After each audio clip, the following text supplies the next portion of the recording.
Jewel that makes some treasure. I mean, I don't dislike treasure. Oh no, Aerith was slain by lava? Oh no. I thought they died another way, but yeah, I guess that's what happened in that cutscene. She gets dumped into the lava. It's hard to tell. I forget Final Fantasy VII because I never played it before. Stormhorns Elite R1 with full party. R1? Well, I'm not doing that. Let's wait for level 25. Wait, what are the levels of these people? 28, 27, 27, 25 death. Let's wait.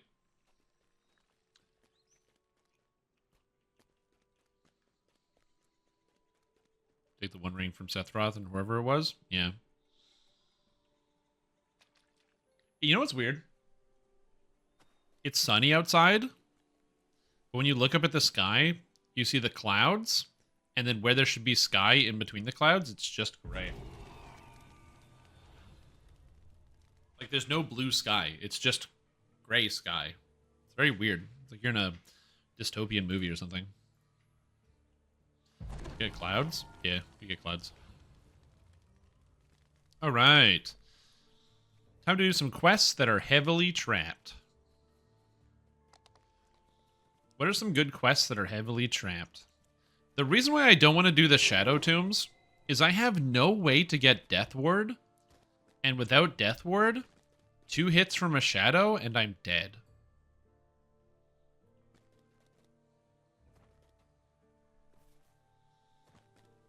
No, in between the clouds. As in the clouds have parted and where the blue sky is, there's smoke. It's very spooky. I'm going to go finish Delaris. I think that's the best course of action. And then we'll come back to the other stuff. Oh man, that smoke.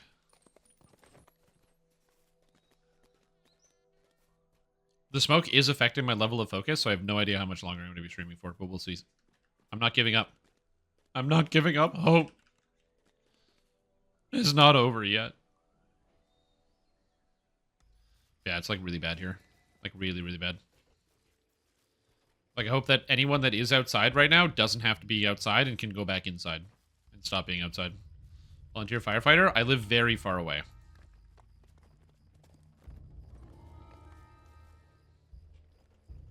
So I'm definitely not going to do that. I'm just asthmatic, so it gets harder for me to breathe as the day goes on. Well, that's not true. It's been hard all day, but yeah.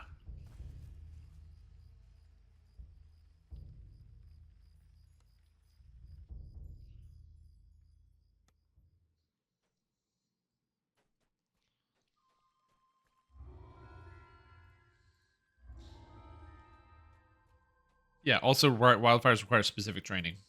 Like, I would just go there and get incinerated.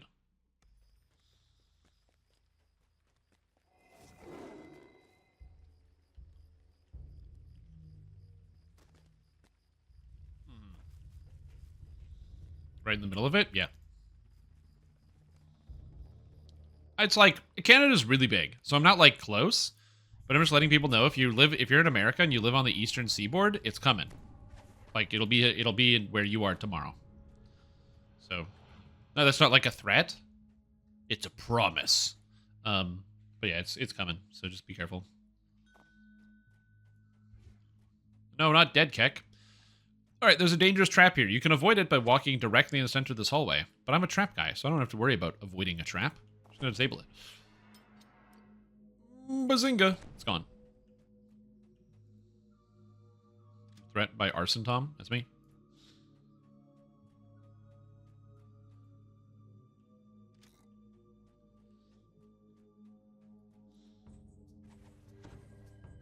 How do I just hear death in the background because Nimeth is killing everything? Very satisfying. So here, again, you just want to blind everybody. You want all the monsters to be blinded so they can't do anything to you. I'm going to do one of these. I do get... Wait, do I get Spike Growth? Oh, I could cast Spike Growth right now. It's actually not the worst idea. People are down for trap boxes? They are. Okay, so there's a trap here. You can't disable this. So you have to just go around it. So you just go around this trap, okay? This trap you can disable, but you have to disable it on the other side. So you have to jump over this and then disable it. The last trap here is a poison trap. This trap box controls the last one. So this is kind of it's a trap in and of itself. You have to jump over this, and then once you're on the other side, you can then disable the poison trap. That's why jump and featherfall come in handy, as well as having some amount of movement speed. My movement speed isn't great. It's just Longstrider, which is a spell you get as a ranger. So have some amount of movement speed, and you should be okay. It's like, I'm having problems. You're fine, Nimeth. Don't worry about it. I'm going to kind of do that. You just want to move this around here. As I said, a lot of the traps in here can be dangerous, but that's okay. There's always a way to deal with every trap in the game. You just got to know what that way is.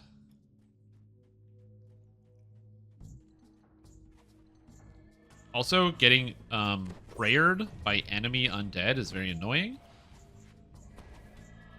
Because it means that my saves are actually lower. So you have to be mindful of the prayers. You have to try to stay out of range of the white priests. Being in melee range with them means they can hit you with prayer, which reduces all of your skills. And then you're going to notice that I'm still using color spray on all the undead. As I said before, it blinds them, and blind undead just do nothing. They just stand around. You blow them up! Dying is a way to deal with traps. It can be a way to deal with traps. Whew. Iowa, we're just down the US border, and we've had a drop and down ash. Yeah, it's crazy. Also, Iowa? Damn. It's a trap here, you can disable it before it activates.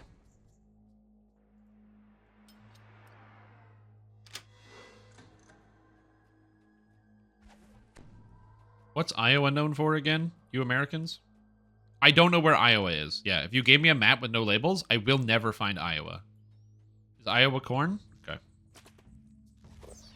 And pigs? Okay. Yeah, I do not know where Iowa is on the map. It's impossible for me to know at this point in my like life.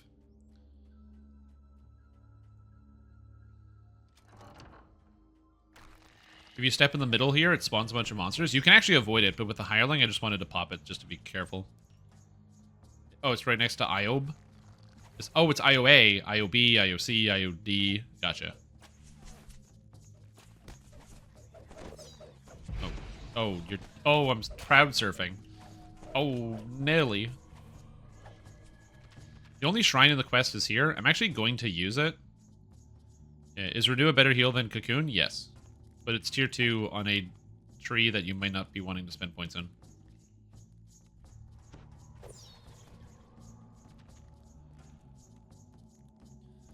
Yeah, it borders Illinois, the state with Chicago on the upper side.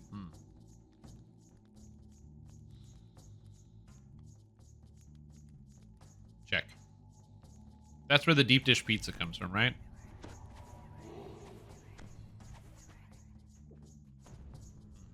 Yeah, learning a little... I'm trying to learn a little bit about each state, you know? Going bit by bit.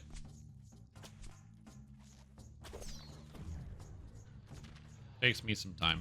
But the thing about Cocoon is it only costs 3 points, and a lot of people use Primal Avatar already. And unless you're on Hardcore, it can be more difficult to justify using Unyielding Sentinel on your build. Because if you die, you can just get resurrected. So it doesn't really matter. You don't need the extra hit points. And it's limited to camping with Steve. Yeah, I mean, you don't need to know much about Canada. Just be like beaver, maple syrup. What else do you need to know about Canada? Poutine, or Poutine, as the French call it. Red, green, yep, classic. Canadian hero. South Park is pretty accurate when it comes to Canadians, yeah. Oh yeah, and yeah, you don't go near moose. Moose are really big and really territorial. They're way bigger than you think they are. Rush, yep, that's another one. Yep. Yeah, moose are way, way bigger than you think they are. It's not like, oh, if I see a moose, it's not okay. You want to leave that thing alone. Terrence and Phillip exist? Yeah, they're based off of real people. They don't actually exist. Curling? Is that a Canadian thing? Lots of places curl, right? Like, we do have curling here. It's very it's fairly popular.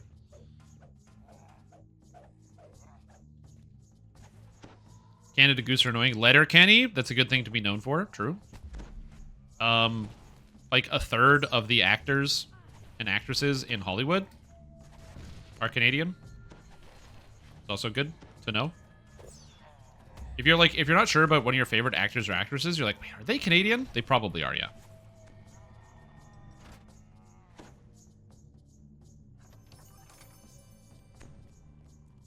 That's another good thing to check. There you go, Wolverine. Everyone's favorite bar fight superhero.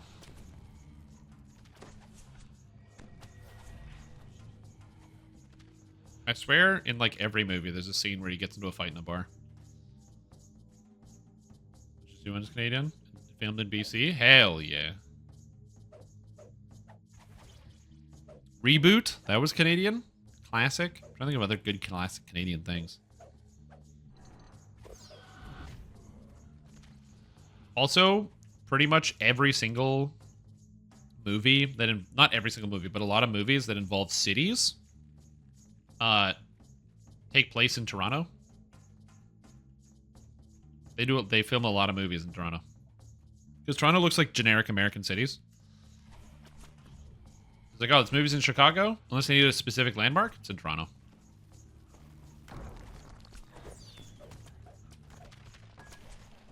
Movies filmed in BC? Yep. I find it so funny that the number of people that, like, are aware of Scott Pilgrim, and they get pizza from Pizza Pizza, and they thought it was made up for the movie without realizing that's just an Ontario pizza brand. Or pizza chain is Pizza Pizza. A lot of it happens in Vancouver as well, yeah.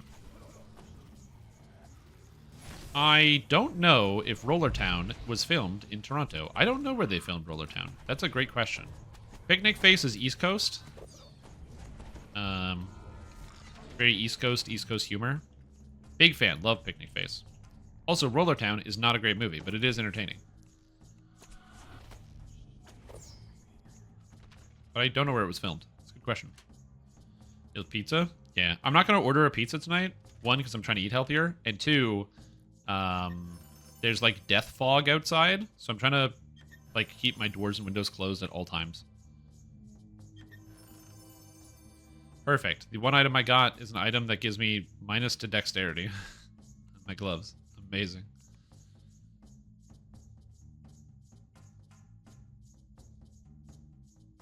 Yep.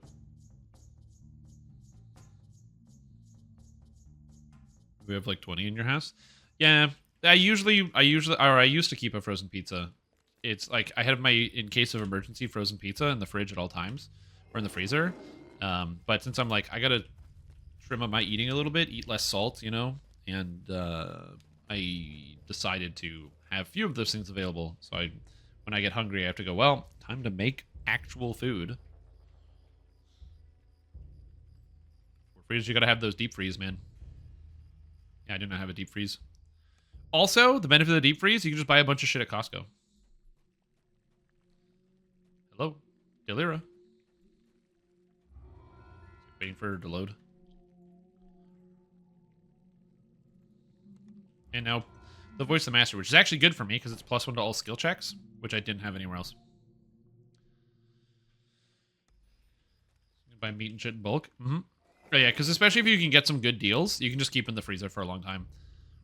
The problem I have with that is the number of people who buy the stuff in bulk, then they have so much of it, they forget about it, they don't eat it, and then they end up throwing it away, or there's like a power outage and they have to throw everything away. It doesn't happen to everybody, but it happens to a sizable number of people.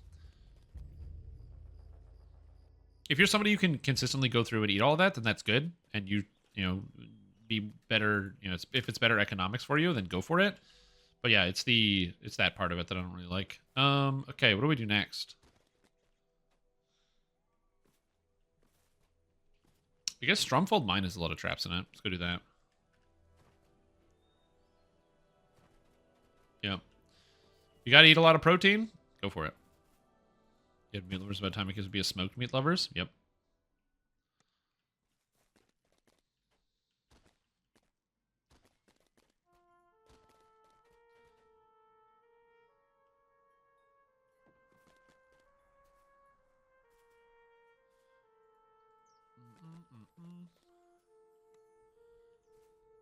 Somebody posted in the Discord that XQC signed a deal to stream on another platform, but it's a New York Times article, and I can't read the New York Times. They have to make an account on their website, which is for idiots, so I'm not going to do that. Is that true?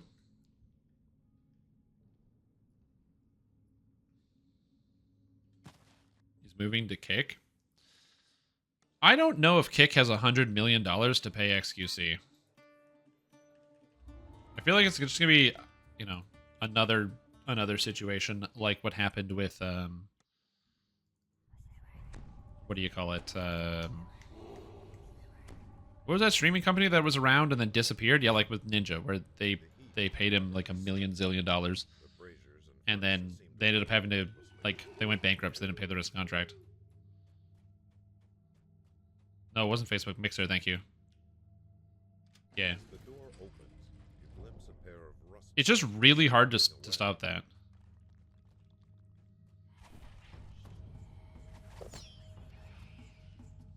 Thing on Twitter 30 minutes ago? Yeah.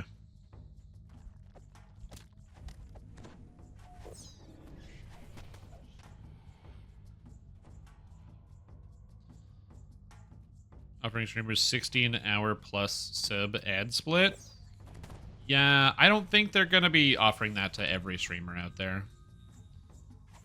Because, yeah, they're basically, like, paying people. They're, like, employing people to stream. And, like, XQC is a multi-millionaire. So, like, it doesn't matter. And even, like, a lot of other bigger streamers are, like, millionaires. Not everybody's a millionaire, but a lot of... Oh, there's enough of them. There's enough millionaires out there. It's crazy to think. Millionaires playing video games on the computer. Actually, a lot of the streamers who are millionaires don't play any video games on the computer, which is also upsetting. Because it becomes more personality-driven content at that point. You're more 9-to-5 streamers, the ones who are playing the video games, and then once you basically explode in popularity, and then you go. Yeah, it's crazy. Important thing is I'm not, like, against companies making a bunch of money, you know? So if Kick ends up being successful, that's just good for the space. More competition is always going to be better. Not for everybody all the time, but for the space in general, because it helps, you know, companies actually have to innovate and move forward and compete with one another for better ideas and time. It's just that, like, Kick has, you know, the reputation, from my understanding, of being the website that you stream on when you already got banned from other websites and you're not allowed to stream on there, or you want to sell gambling to children. So, like, I don't know.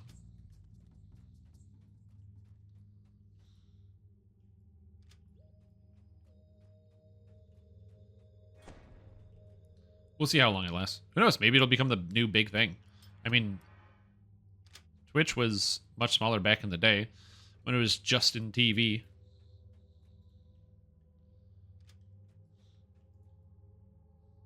Yeah.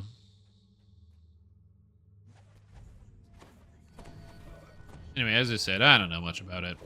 Yeah, this is the type of thing I kind of pay attention to, like, a little bit, but a lot of it just comes down to the contracting.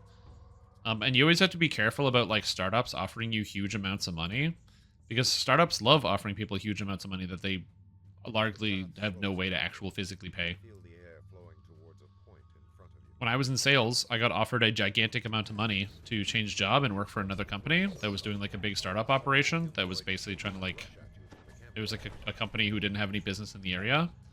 And I was, like, fairly good at my job, so I had several meetings with the people, and they offered me, it was like 40% more than I was making at the time, and I wasn't making a bad amount of money. I was reasonably good at sales. But I declined the offer because, again, they were making a big investment. There was no way they were going to guarantee their investment, and I know somebody else who took up the offer and became very quickly unemployed within 8 months.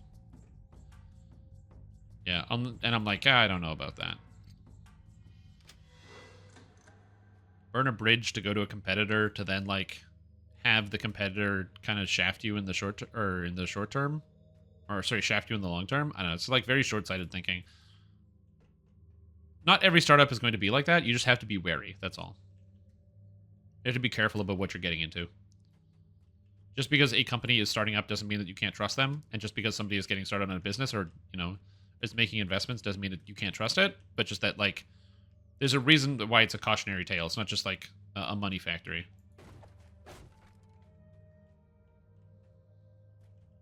Oh, absolutely.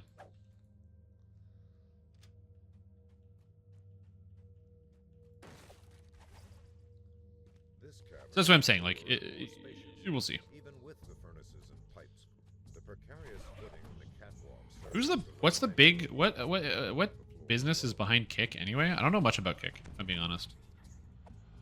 Kick. How do you spell a website? Is it literally just called Kick? I don't remember. Here, just really Twitch, but with different management. Yeah, but who's the management? Who owns it? Yeah, that's what I want to know. You don't make multi-million-dollar deals without having millions of dollars from investors. You know, it's sort of like how Amazon, with Twitch, Amazon foots the bill for Twitch. Even though Twitch loses money every year, they still foot the bill. Kick, Punch? Oh, it's Punch that owns Kick. I gotcha. Very funny. Oh yeah, Trainwrecks. Yeah, well, he's the public face. I just don't know. I don't think he's the guy that owns it though. He might be a shareholder. Can Twitch lose money? So this is something I don't really understand about tech, but basically a lot of tech companies lose money every year. A surprising amount of tech companies just lose money and don't make any money. So I don't know how it all works. I don't really understand how business and investment works in the tech field.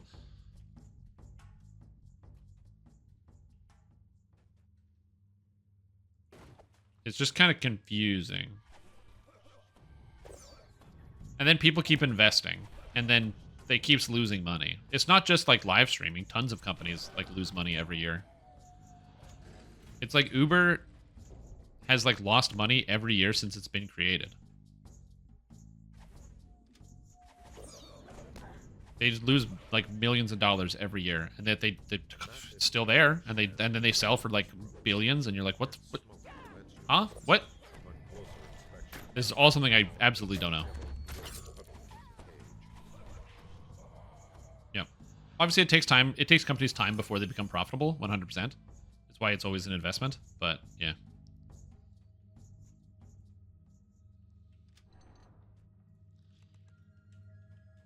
Okay, let's go here, and I'm going to look for the guy. Because I missed one somewhere, and I don't have Dimension Door. Is the Ponzi scheme none of the exaggeration? Because of interest rates, you could finance almost anything. User base without turning a profit and cash out without actually building a sustainable business. It sounds about right.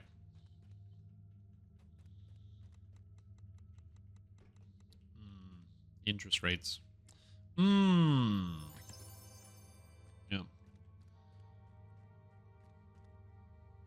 Yeah. I don't know, like I said, I find the whole thing kind of interesting.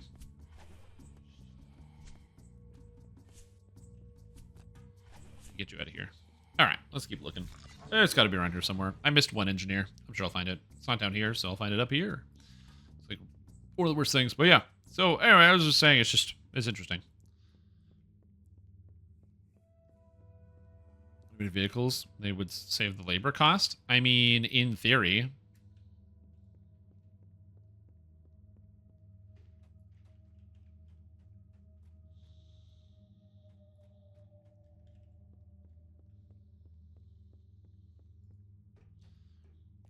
Yeah, so we'll see if anything actually happens. Who knows? Maybe more people will go.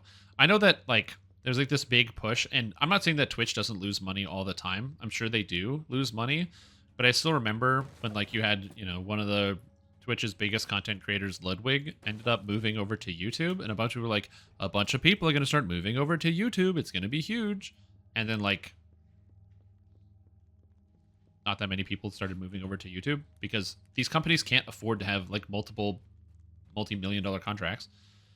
So it's hard to peel people away from Twitch. And then you just make a void, and then somebody fills that void on the original website. So, again, it's not that saying that you can't make a dent in some of these big businesses, but yeah, and also YouTube streaming sucks. As somebody who has tried to stream on YouTube, it's just such a bad interface. It's astonishing how bad it is. I think it's because the biggest issue with YouTube streaming is the algorithm. They have no way to change the algorithm. The corpse is right here the whole time. Rats. The algorithm can't sort between live stream and video and regular video content. So a lot of live streamers have to have two channels where they have one channel for their live stream, another channel for their video content. Because doing it all on one channel, if somebody is interested in your video content but not your live streams, or interested in your live streams but not your video content, they get served neither. Which is so dumb. Con 6 belt. Whoa, evocation 11 goggles. Or 5 goggles. Whoa. Okay, so chat, what do I do? Do I take the evocation goggles and post them on the auction house because it's the right thing to do? Because this exists? Or do I take the hardy belt because it's good for me now? Or do I just bank this for a rainy day, like when I make that Reaper exclusive character?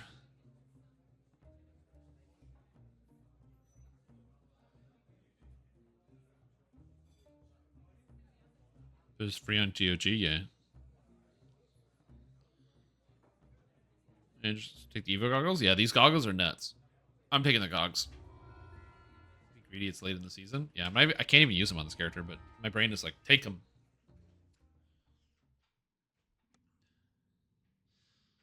The shorts algorithm? Yeah. I'm really not good at short form content. That's why I don't make YouTube shorts. I don't think in terms of short form content. Safe evocation. So it's a different type of stat, right? So stats in DDO don't stack. So evocation focus says equipment bonus, and this says insight bonus. So if I have 2 items of evocation 3, I don't get evocation 6 because they're both equipment bonuses. They're the same type of bonus, so they do not stack together. But insight bonus and equipment bonus are different words. They're different prefixes. So therefore, an equipment bonus of 3 and an insight bonus of 2 gives me a total of 5. Wolves patrol the area in search of meat to scavenge and blood to spill. That's something you got to learn in DDO. A lot of people, when they get started, will equip, like, they'll be like, oh, I'll get strength on every gear slot. But then they don't actually look at their strength stat and be like, why is my strength still 16? I put strength in every slot. It's because it doesn't stack if it's the same type of bonus. So here is the easy, quick and dirty way to know if something does or doesn't stack. If it has a prefix name, or like a name before the actual title of the ability, so as it says here, kinetic lore, if I mouse over it, an equipment bonus, so before the word bonus, I see equipment bonus. Equipment bonus means it doesn't stack with equipment bonus. Right? That's how you know. If you don't see anything behind it, so for example, this just says, oh, this says competence bonus. So this doesn't stack with competence bonuses. This one just says physical resistance rating. Because this has nothing before it, there's no type of bonus, it just says plus physical resistance rating, this stacks with everything. But this one says competence bonus, which means it does not stack with competence bonuses. Also, MVP just died by destruction. Wait, what's destruction?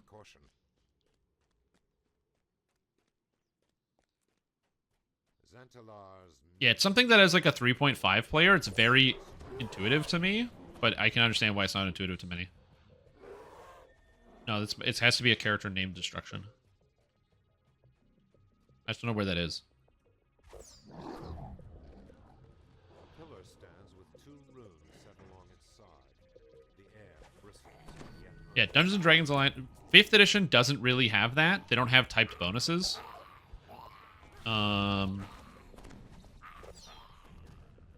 Yeah, Living Spell.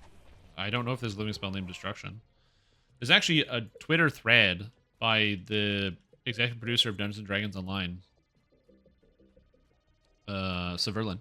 He put it out yesterday or today, yesterday, and he basically talked about how when he thinks about game design, he prefers to have the different layers of bonuses because while it looks more complicated at first because you see different names next to the bonuses, it makes it really clear what does and doesn't work. 5e gets around this by making it so that your stats are set. So you don't gain a bonus to a skill or a stat. You drink a potion of hill giant strength, and it sets your strength to 21. That's just how it works. It doesn't give you a bonus to strength. It just sets your stat to a certain number. And that's how they kind of get away with it.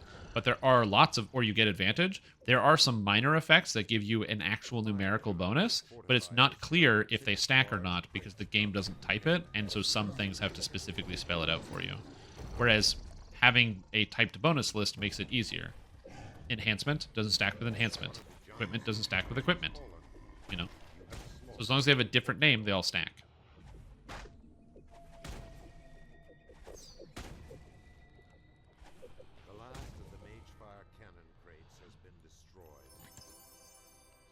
It sounds confusing, but then once you realize that, it becomes a lot easier because then you're just like, oh, this says, fortification, enhancement bonus to fortification. Cool. So if you get another type of fortification, like an insight bonus, it's fine. I am the Strimtom. Is this like I'm Iron Man or something? But yeah. Anyway, so I just thought I would share that detail with you all.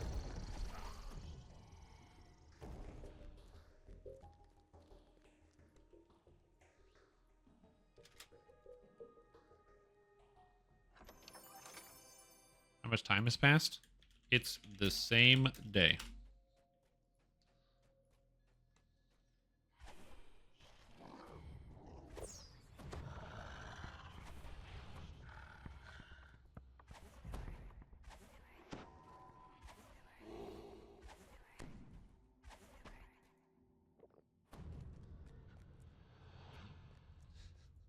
The next campaign I'm starting is the same day the campaign ended.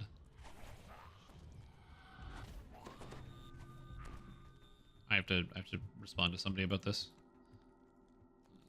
So basically, here we go.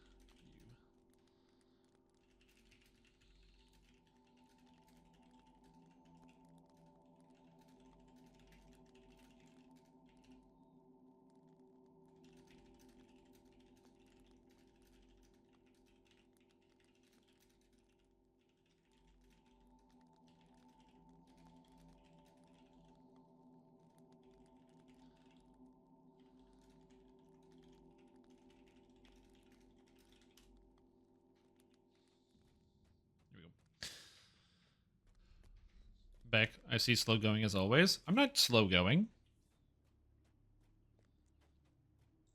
I'm just relaxing. Oh no. See, this is the problem with streaming something, is then people go, dude, I want to play this character, and they have no idea. I wonder how many people's lives I'm going to ruin when I actually post the video for this. They're going to be like, I want to follow along, and it's horrifying. But yes, it's in my Discord. Under HC8 guides. On the little tabby tab. Reforged in the wild? Yeah, I posted my Blightcaster as a Warforged, and then I saw several Warforged Blightcasters after that. I'm like, guys, don't do that to yourself. Stop.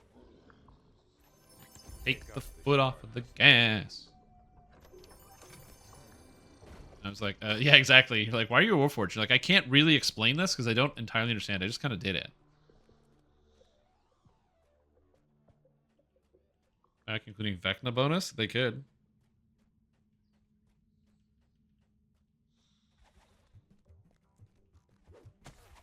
You think Sword of Cast will drop in Vecna raid? I think the Sword of Cast will definitely drop in the Vecna raid. I also don't know what that is, but I think it's definitely going to be there.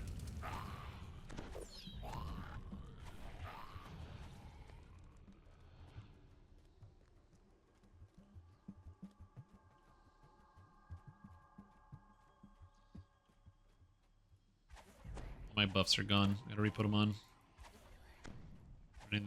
Don't say this. People don't read, dude. It's not gonna help.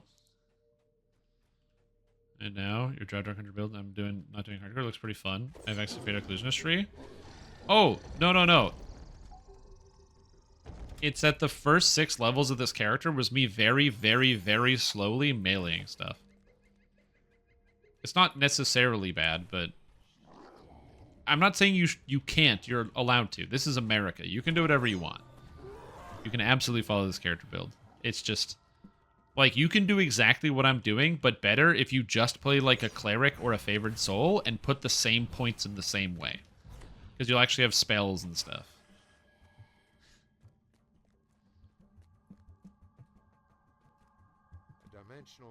This character is intentionally a meme build.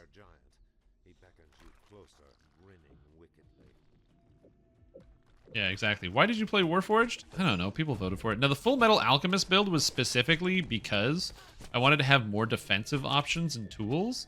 And the best way to do that was to get a Docent, because Docents allow you to wear like heavier armor, and you can mitigate arcane spell failure really easily on Warforged. And so I could do that. It also allowed me to use heavier armor while retaining spell crit at the time on my armor piece, because this was before dinosaur bone crafting where you could just add that on. Advanced, it's more meme build. Yeah, the build is not just dumb, it's also stupid.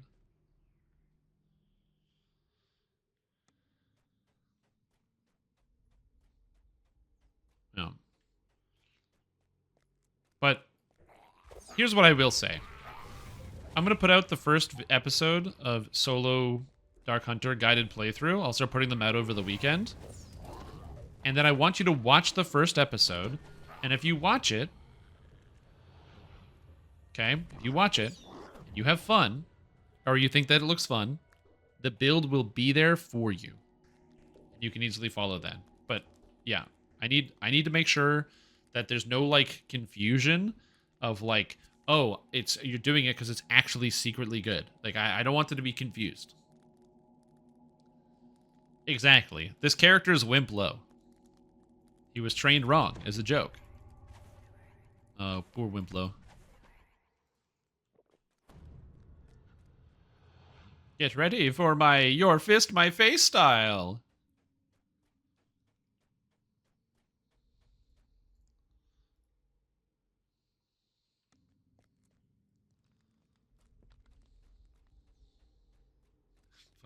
You go left. Or no.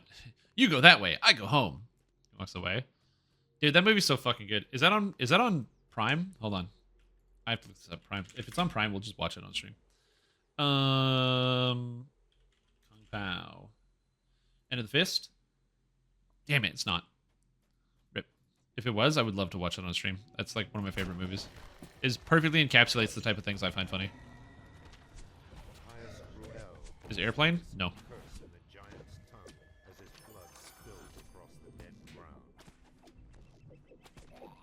Whatever you like. Full sensei or seafood DDO at that point.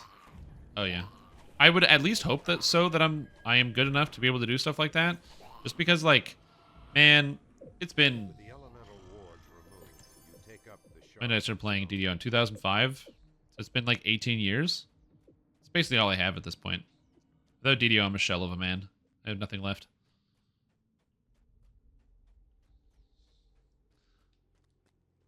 Wimplo, an uncentered monk? I've done that.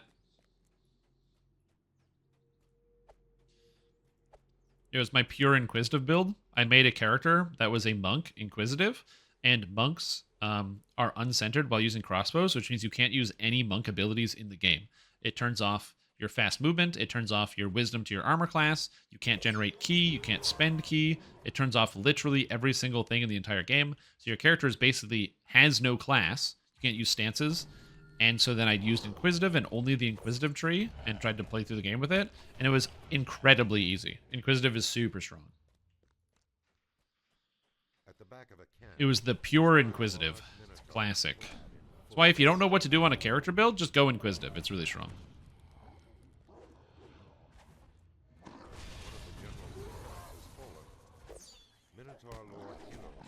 Prime? Yeah, you can pay to watch it, but that means I wouldn't be able to because it's not actually on the service, outside of being able to like pay for it, I can't put it through like a watch party to watch it here. Elemental Bloom and Staff of Shadow, you're set, dude. Yeah, it's not tier 0 DPS, but it's still pretty good. It's good, man. It's great.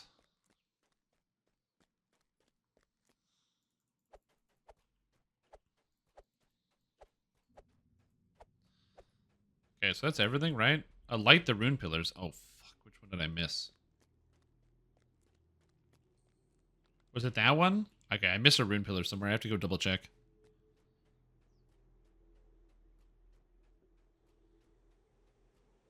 I think Rogue still does more damage than anything else. It's a lot of sneak attack damage, dude. It's a lot of sneaky, tacky damage.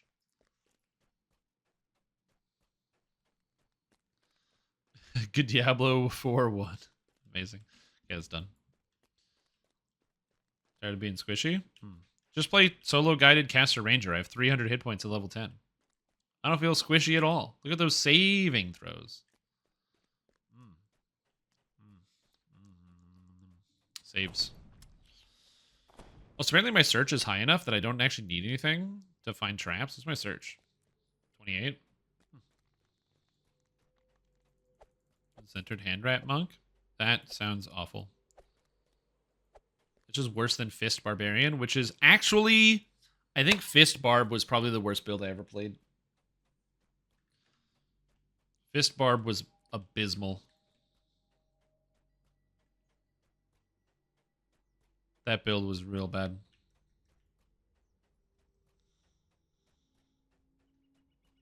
Meta right now? No, Praetor. This is Fist Barbarian is not playing a Razor Claw. It's not a Razor Claw. This was like 2 years before Razor Claw was added to the game, and before hand wraps were made weapons. There was a time where hand wraps were not weapons, but used unarmed attacks that were enhanced by hand wraps. It was complicated. And I played, and so Fist Barbarian is just attacking with your fists. It was not good. That was a very bad build. Fist Barbarian, okay, is this. This is Fist Barbarian.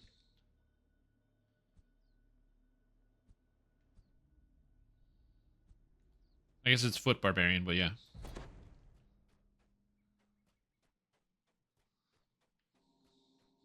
Not talking about Razor Claw. Not talking about hand wraps. Way back in the day. That was one of the worst builds ever. Did they ever add Green Seal hand wraps? I don't think so. Doesn't matter. There's Dinobone now. Was it worse than Throw Barb? I didn't play Throw Barb. It's a bad idea.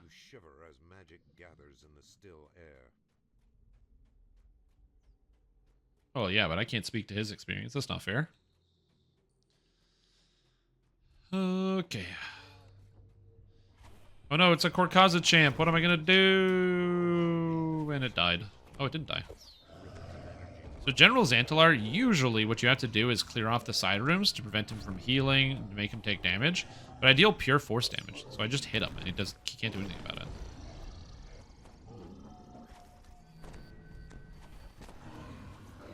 Then he has Overrun. I love Overrun.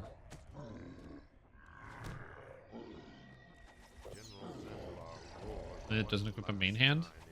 Yeah. A lot of you guys confuse like doing a wacky meme build with making something that is literally like punching yourself in the face. They don't all have to be straight punches to the face.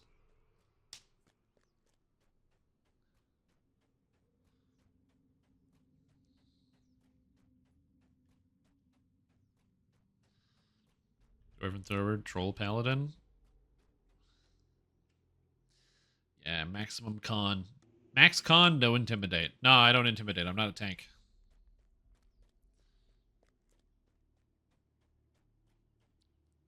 Exactly. You can take an idea and make it better. But, like, Rune Arm only Artificer, maybe Like, they already said they're reworking rune arms, so who knows, maybe in the future. But like, rune arms are inherently designed to not interrupt your attack flow. So you can attack and cast spells while using rune arms. So why would you not?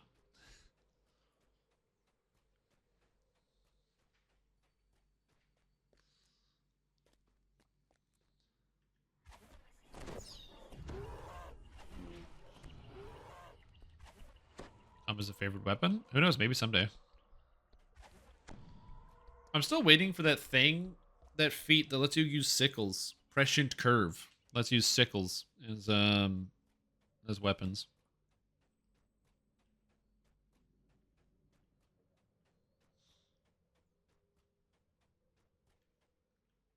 People in endgame R8 plus are on the DPS character and unyielding sentinel mantle. Oh yeah, when you're in like raids and you see somebody and you're like, oh dude, this paladin's got a lot of hit points. They're at like 2,500. That's awesome. And you look and there's like unyielding sentinel tier 5. And you're like, well, I now know why.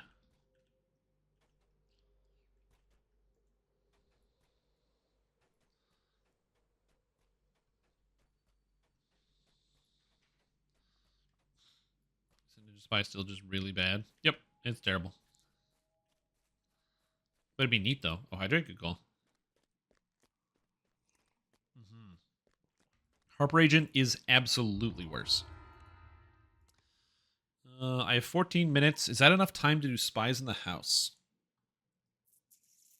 I'm gonna go re-get House P buffs, and then I'll do Spies in the House. Let's go more than 11 points in. I mean, you can go 13 points because it gives you maximum dodge. I could see 13 points. Is the max? Wait, is the max dodge tier 2 or tier 3? I thought it was tier 3, but it might be tier 2. Because if it's tier 2, then it's even worse. This is actually better than my necklace. Because then I'm getting extra force spell power, so that's an extra 16 force spell power. I'll take it. Sentimental is over like 3k HP, but the DPS is... You know how amazing? Oh yeah.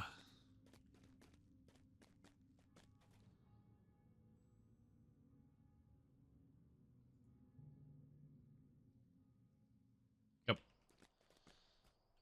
Yeah, fortunately for me, no Harper Agent here. Not a single point.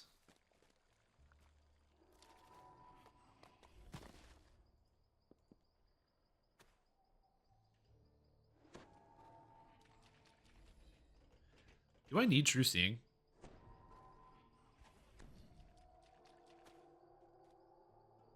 I'm trying to figure that out. I don't know if I need True Seeing.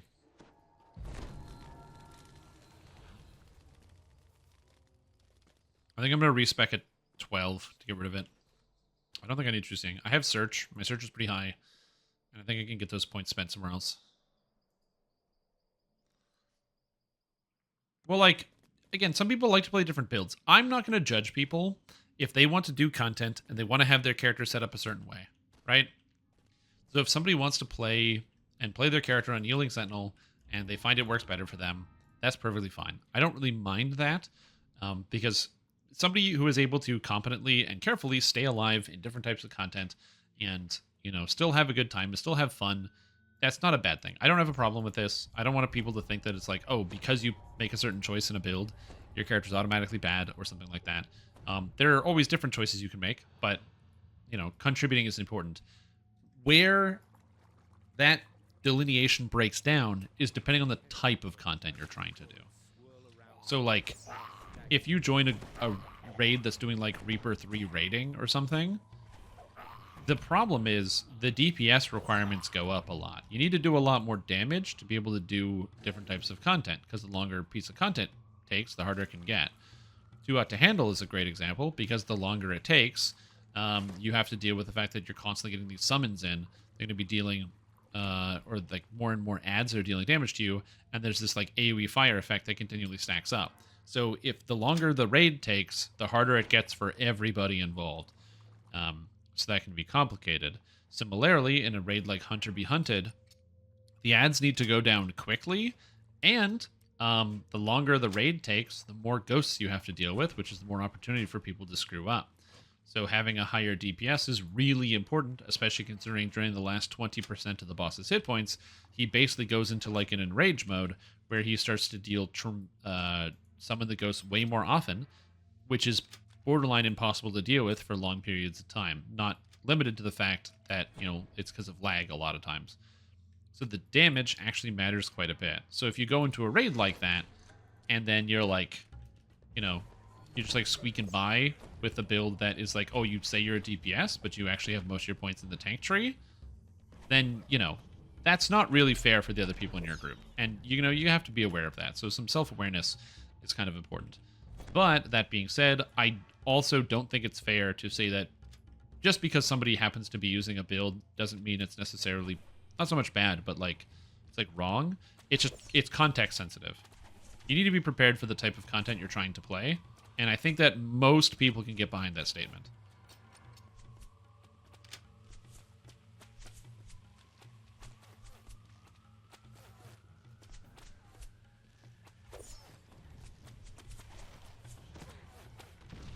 Right? It's like, imagine you're gonna go play a soccer game at the park, okay?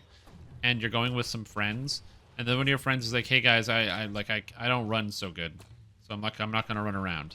I'm just gonna walk around." And you're like, "Okay, whatever. It's not a big deal. Who cares?" But then someone's like, "Oh, hey, we're gonna go play soccer at the park, or like we're gonna go play soccer. There's like a team, and we're gonna play against this like soccer team. It's gonna be amazing." The person who's walking around, you probably don't want on your team because you're gonna lose, and maybe you want to win. And sometimes winning feels good. It's way better than wasting your time losing, especially if you know how you can make it better and win. That kind of makes sense. Again, I'm not trying to be like exclusive, be like, people who suck shouldn't be allowed to do anything. But I think I'm being fairly reasonable with my ideas.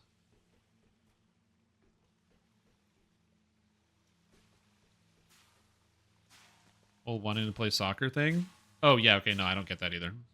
I was just thinking of the best example I could that was like an allegory to the real world.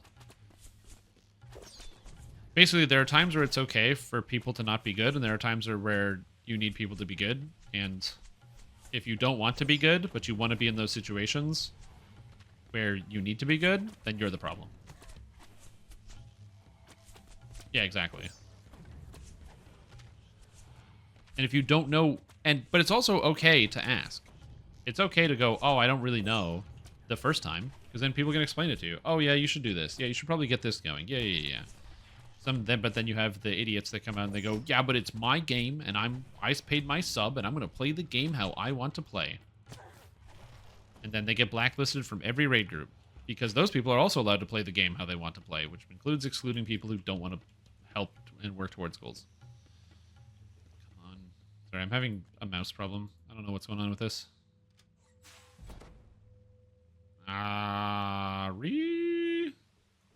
Yeah, exactly. Or worse, DDO doesn't have a DPS panel like something like WoW does. Yeah. For better or for worse is a great way to put that. I would love a type of combat tracker. Lord of the Rings Online has one, and it's the greatest. It allows you to basically examine how much damage you're doing and what is doing more or less damage, because you can examine things by skill counts. You can break down your skills and see the average damage per button press. So you can see how much damage it is whenever you press each individual skill to see how valuable they are to your total rotation. You'd be like, "Oh, this actually does way more damage than this, and it does more damage than I thought." You can kind of break it down that way. So you can learn more and make some analysis about your own characters, which is cool. You hear someone timidly asking for help. Oops. DPS should just compare their own builds, not exclude people? Yeah. Like, I know some people get, like, really stressed out because they're like, "It's not fair. People are going to kick me out of a raid because I suck." And it's like, well, maybe, but also you can use the tools to improve. But in a lot of cases, it's just people who want to improve their own gameplay. Like, again, Lord of the Rings Online has the tools to analyze your own DPS. I don't analyze the DPS of people in my party. That's not what I do. I check out my own game, and I want to see how I'm doing. No, it would be immediately used to exclude people. Absolutely. but it would also be used to help people improve their gameplay. Again, there's good and bad to those sorts of tools.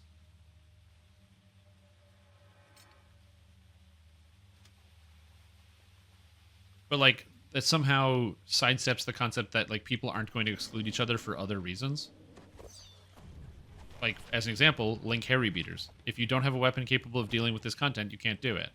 Like, I wish I could fucking exclude people sometimes. You know how annoying it is to do the raid riding the storm out and telling people you need 100% to have lightning absorption in that raid. You need it. It's not like you can't go without it. It's not like, oh, maybe I'll take it. It's a 100% requirement to have it in that raid. You cannot do that raid without lightning absorption. You need an item, or you need like the effect from Draconic Incarnation. You need something. It's impossible to do without it. And you tell people that 100 times. You say, please respec one of your trees and take the Draconic Incarnation effect, because the raid's not that hard otherwise, or get an item or do something. Please do this. And then what happens every time is 4 to 5 people go join the raid, the lightning phase starts, and they die, and they spend the entire rest of the raid dead. Because they just didn't think it was important, and they didn't care. If I could exclude those people every time by being able to look in their build and say, hey, you actually don't have this. Please go change it now.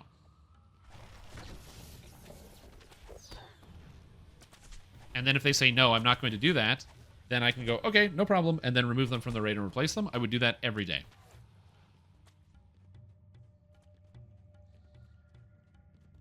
Marginalized noobs who are just starting the game? No, I'm not. It's literally free. It's literally right here in the Epic Destinies. It's 100% free. Epic Destinies are free. I'm not marginalizing anybody. It's free. It's in the game. Every single player in DDO can always take it. The only reason you don't take it is you refuse to.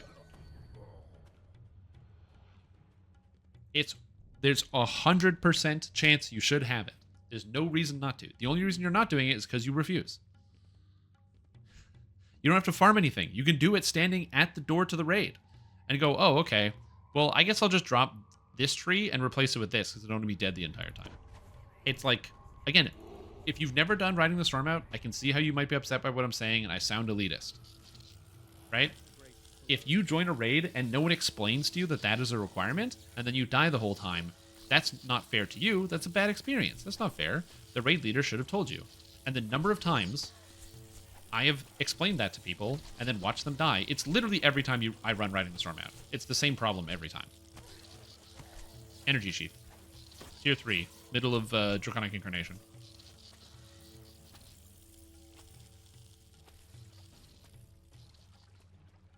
I think it's called Scales of the Dragon now, but whatever. It's the same effect.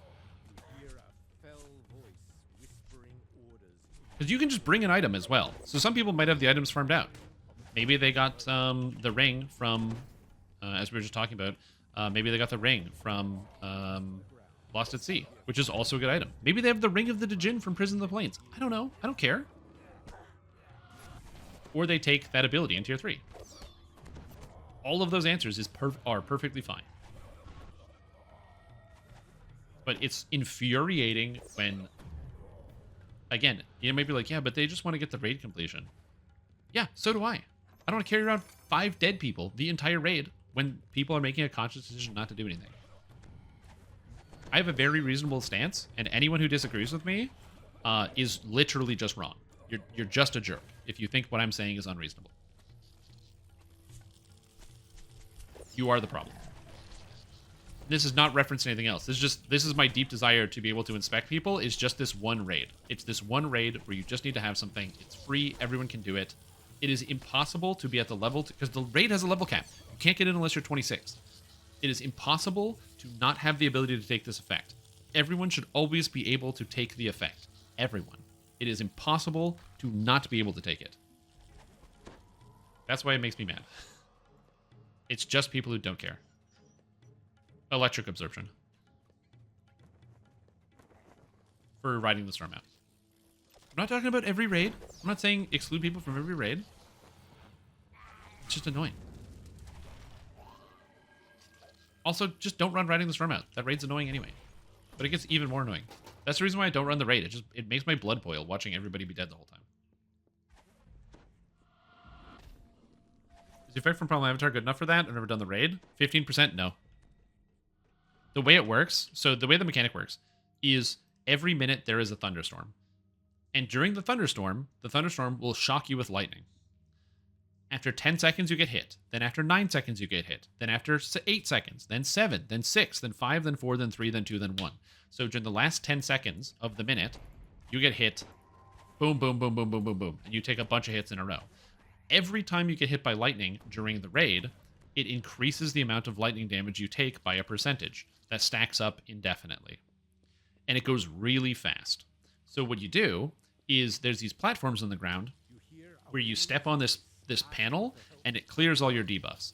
So the idea is you have the absorb effect so you can get up to 3 or 4 stacks and then you can quickly clear yourself on a panel. So you get 3 or 4 stacks, then you step on the thing, you're cleared of stacks, then you go and you keep going. The problem is if you don't have any electric absorb, 2 stacks and you're dead. You get hit once, then you get hit a second time, and then the third hit is going to kill you. Does it stack with items? Yes, it does. So absorption effects stack, but they multiply. They do not add. The maximum is 100.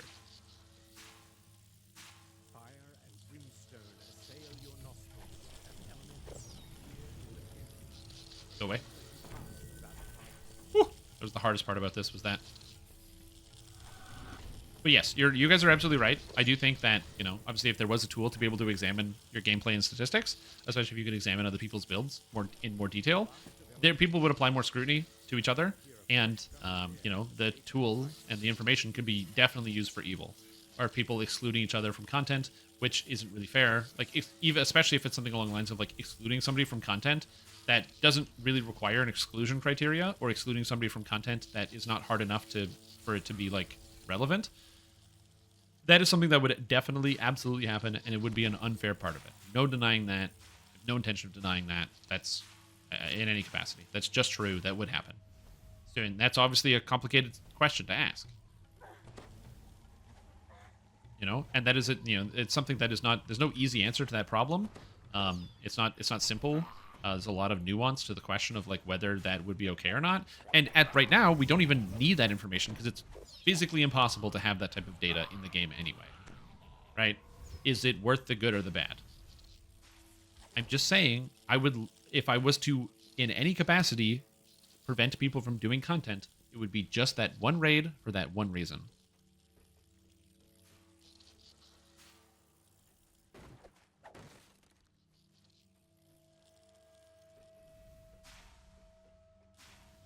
Yeah. It's just that one example. I think that's crazy. Or I don't think it's crazy. Right? I'm saying you can't get in the car to drive unless you have a license. And you're saying I should be allowed to drive without a license. No. You're a menace to people on the road. You're not allowed to get in the car unless you have a license. If you don't have electric absorb, you can't come to Riding the Storm out. You have to stay at home. That's how it works.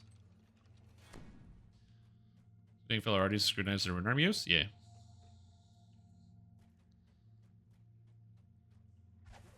Me into pros? Yeah. Harry Beater. There was a boss from the original boss of Shroud, Eritrakos, had immunity to damage, physical damage, unless you had a good and silver weapon. And so if you didn't have a good silver weapon, you couldn't damage the boss. And so before people were allowed into the raid, you had to link the weapon that you had. So you wouldn't be allowed to join the raid unless you linked the weapon, because if you didn't have the weapon, you would do 0 damage. Again, people are excluding each other, but it's fair because if you don't have the weapon, you do 0, so you shouldn't go to the raid.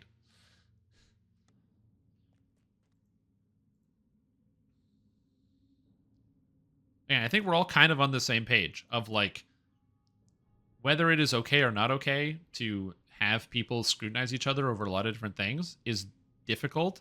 But things where there's an absolute requirement that needs to be met, is that type of scrutiny is allowed because you have an absolute requirement.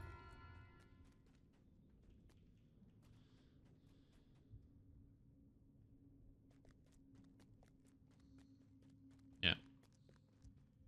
Control what's going on, then I'm blowing solo up solo. Yeah, exactly. Well, the thing is, also DPS is not a really good metric in this game anyway. Like Dungeons and Dragons Online, and I'm gonna make some people mad with this one, but Dungeons and Dragons Online is not a DPS driven game because you don't need damage per second. You just need to like play the game, and as long as you're completing the content, that's good enough. I'll give you the example of the reason why damage per second is not a great metric. The best damage per second builds. You've got your dual wield rogue. You got the 18 fighter, 1 warlock, 1 favored soul razor claw shifter. The best damage classes in the game are borderline useless in questing. Maybe like, wait, how is a rogue borderline useless? You can't get to the monsters. The casters killed them already with burst damage. They're already dead. Also, there's instant kills. So it's like, it's just weird.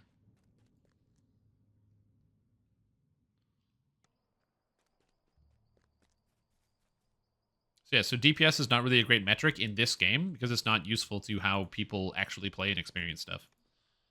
DPS is only relevant when hitting a big single target, which is pretty much just a boss of a raid. Should I do Temple of Elemental Evil because it's not that hard and I'm really strong? I'll do 1 and 2. There's traps.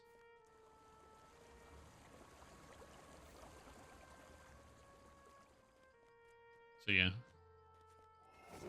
Anyways, the people who run content the difficulty where they would exclude people already don't run pugs anyway. And well, that's the other thing too. And I totally agree with you, Zigzag.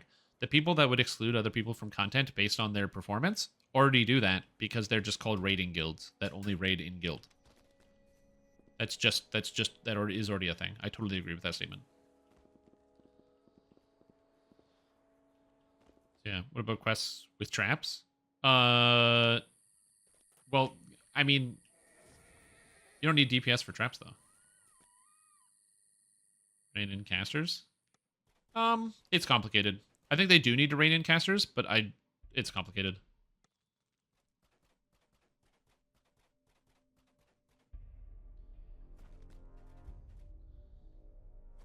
No, the deaths yet? Not me. I'm invincible, dude. Think I'm gonna die on solo guided caster. Oh, I do need to get a hireling though. Think I'm gonna die on solo guided caster ranger? Are you joking? You know how powerful I am? Like in that armor? This one? Yeah, it's great. I'm a dark hunter. That's literally what my character looks like. They made it just for me. Crowd control? Yeah. Crowd control is basically healing in DDO as well. Well, crowd control is basically healing in most MMORPGs.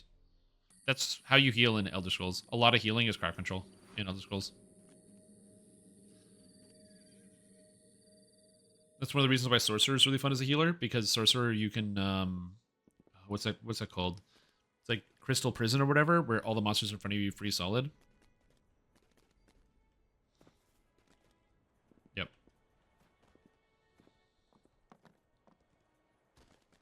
Yeah. I was happy to get any players in the groups. I would never exclude anyone. Same. When I run hard raiding, like if you run a raid, legendary hard or whatever, you take every single human being that applies to your raid. And then, unless you need a specific role. So if it's like, oh, we're going to do, it's like, oh, we're doing Lord of Blades. We need a ranged. And you're at 11 to 12. Cool. Now you say need ranged if you didn't get one. But everyone else, you just take them as you go.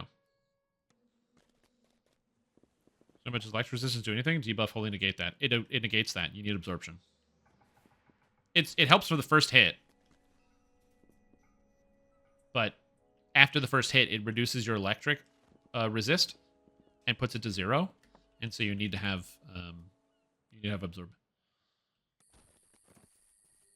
Just get absorb. It's in the game. It's free. It's in Epic Destinies.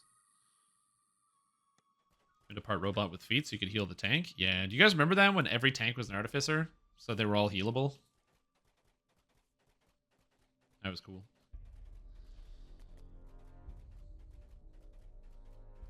All right, Temple of Elemental Evil. Let's go. I mean, you technically still can. It's just not as good. Although, who knows? Maybe the new macro tech will have some cool arty tank abilities. I'm gonna see you next week. The huge bronze doors are carved with strange runes. It's clear that some kind of But thank you, probably good. Also, hi love. Welcome back to the stream team. Appreciate the support. We're having a fantastic day. I'm glad to have you here.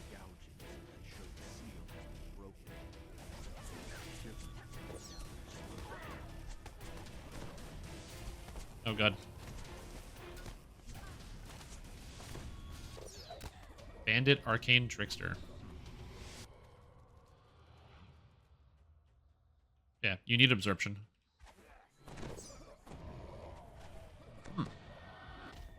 Divine Vengeance, huh? Or Deific Vengeance? Interesting.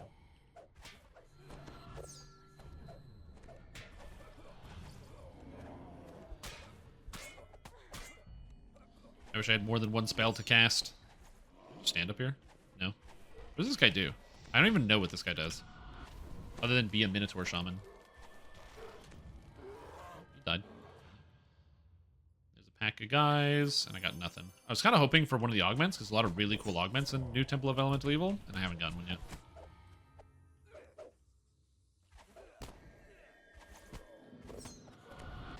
Alright. Have a build brewing waiting on the new ED tree? Yeah. Hopefully it'll be good. Well, like I said, we're going to take a look at it when it comes out. We're looking at it not tomorrow, next week. So it'll probably be Tuesday or Wednesday next week. It's when the manual will be out. And we'll take a gander and make some builds and do some stuff. The fun tank? Mine. It's my build. The fun tank. Very, very popular build. I'm very proud of it because it's not the best tank out there, but it is a great first tank for a lot of players. It's a great, baby's first tank.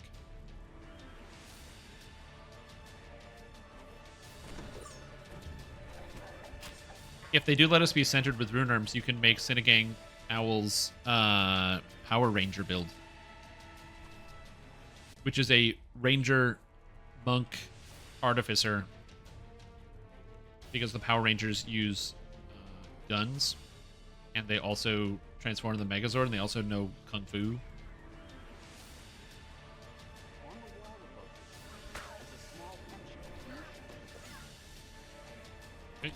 Oh, that made it save. This sucks to be me then.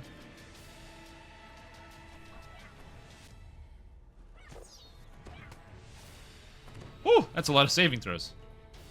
I don't have any illusion effects, which is annoying. I'll get some eventually, but I'm just not there yet. Rats. Yeah, like I said, it's a great starting build because it is a character that holds threat through spell damage. It is able to solo through Reaper 4 fairly comfortably. It actually levels fairly well, and there's so many ways you can mix and match it. I was planning on putting one together that uses like Blightcaster, so you can get poison immunity bypass, but I was realizing it's actually better to just take 3 levels of Alchemist and get the poison spray because it's not subject to spell resistance, and it takes fewer levels as well. So you do like 3 Alchemist, possibly 4 for the bonus feat. So do like, yeah, something around those lines. You could probably do it with Fighter if you want instead of Paladin. There's like a lot of options. Okay, so I did that, so I'm halfway done this quest.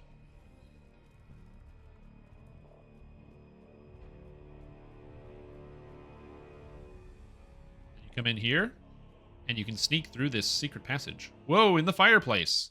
And where does it bring you? Into this room. Whoa, and what's in this room? A secret door. Whoa, secret passage into secret passage. Holy cow. Are these guys aggro on me already? Like a secret. Vordak the Frog Keeper. Or Vorka. Hey, Vorka. So, what's with your frog? I have to feed the frog spider eggs. I forgot. Oh, the spider eggs are like nearby. This eggs are always nearby the spider guy, I think. But I think I'm too lazy to go find them, so I'm not gonna.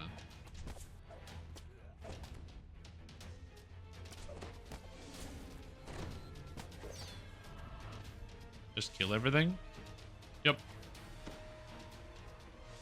Oh, Volo was slain by Tar, just like Cruiser Zero. Oh my god, Tar, slain by Tar. Whoa. Oh, slain by Tar, Cruiser Zero. Whoa. He's not even here.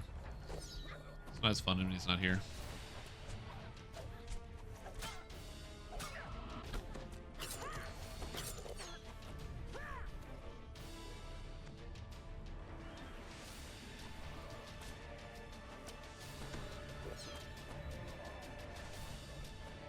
Okay, we're good. Also, Nimeth needs to get her mana back. Hey, Nimeth, can you go shrine, please? The sound of stone grinding Did it stone tank? It's probably not bad. Like I said, the poison bypass is really what you want, so you can then hit everything with poison damage. Someone's doing Reaper, what goes up? Yeah, I saw that. I assumed somebody in that party was going to die. But apparently they haven't died yet, which is very interesting. A lot of people put their fighters in robes so they can do it.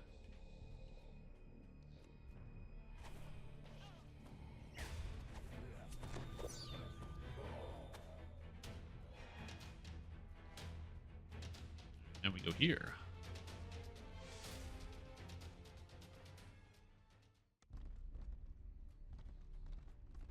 Yeah, that's when you get to that chunk, you go, "Oh my god, guys, my fish is drowning. I'll be right back.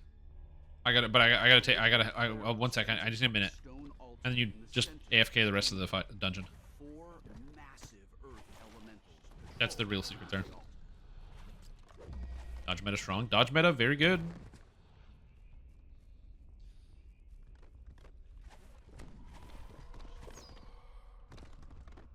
Yeah, oh yeah. The Shader Kai will nearly instantly kill you. Expect a death to Shader Kai very soon. Here, guys, gonna take a wicked shit. Honestly, that's a fair reason. Fair call. Yeah, that's why you don't want to walk directly in the middle, because if you go directly in the middle, you get annihilated. Classic. The old lightning strike that comes down.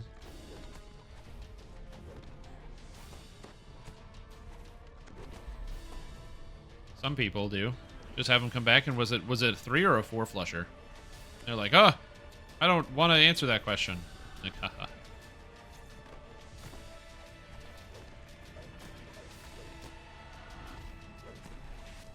That is not amazing. Yeah, it doesn't matter that much. Just have more health. The trick to magic damage is that magic damage is not consistent. It's spiky. You just have, if you have enough health, you don't need that much magic resistance rating. Oh, that's interesting. I didn't know he could do that.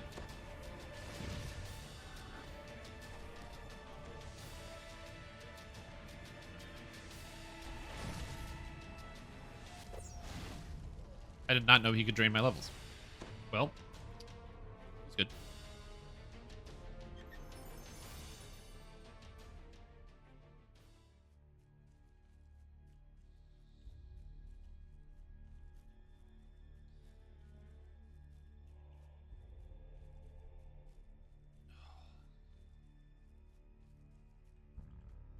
Yeah, like I said, the people that play DDO at the top end play a different game than people who are not playing at the top end. And that's also okay. It's very okay. It's just something you have to be aware of.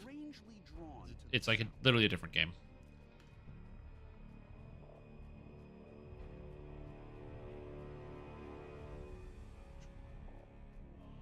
Alright. And that's Temple of Elemental Evil Part 1 in the books.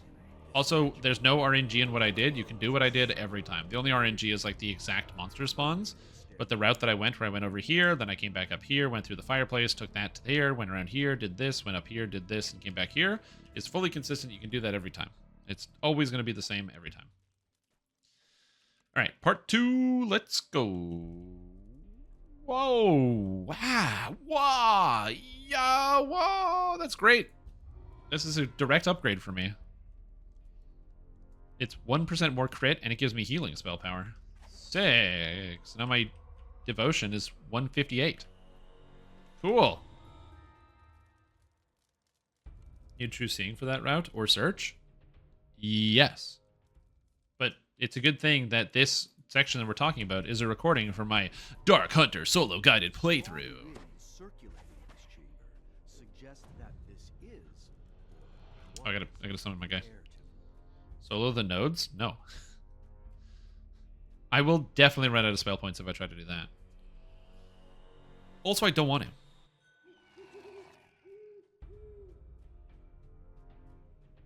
Post the way to do it on YouTube. I'm going to watch it every time I do TOEE. This whole thing is going up on YouTube. I do Temple of Elemental Evil 1 and 2 every past life. The XP is insane and it's very fast. My character is low damage and moves slow, But if you have a high damage character that moves quickly, it's so fast. Especially this one, if you can split up, This is like area of the instant. temple once housed those Because everyone can go get a different key. air temple. Now, the air temple is in disarray. Log in when at a quest so I can join guild, please. Yeah, I can. Let me finish this. I'll finish this quest. And because I'm gonna take 11 after this. And I actually have to check the log. There's no 8s that have treasure, is there?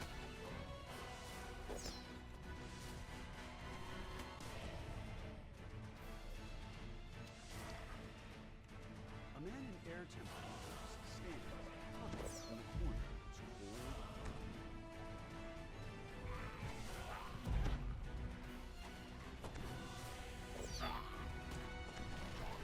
Y'all know the prefect is really scary. I want him to go away from me. I don't know why he's chasing me so aggressively. Go away, Kelno. I can heal too, bastard. Okay. That's the hardest part about this whole dungeon. is a small action initiated. Yeah, I can. Here's the common elemental damage cap. Mr. Rare. Yep. Strim God. I'm just a regular person. I'm just a regular person who plays Dungeons & Dragons online too much.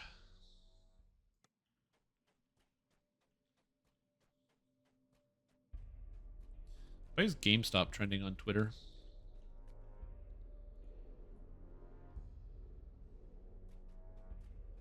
Oh, The air temple GameStop shareholders meeting. behind a bear, the wind circling I got you. rush faster as the heat is taken. Going under? I have no idea.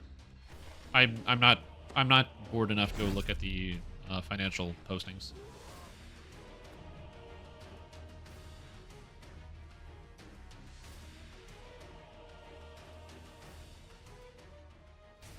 I was gonna look through EG7's filings to get dirt about Daybreak and stuff, and I got like halfway through one of their presentations and was like, I'm too bored. I can't do this. This chamber is much warmer than the outside house. Come in, follower of flame. It is one of the neat things about publicly traded companies. You can just kind of look up everything about them. Just pretty fun. in time. Oh, also, some big news from this Fridays of 4. For those who are participated in the Jacoby Drexelhand the Jacoby Drexelhand T-shirt contest. I did specifically ask Cordovan when we would be getting the DDO X Jacoby Drexelhand gaming chairs to be sold by Sandstone Games. He said they're not going to sell those. So I'm just letting you know that is unfortunately the case. I don't know why they hate their own product so much, but it is what it is.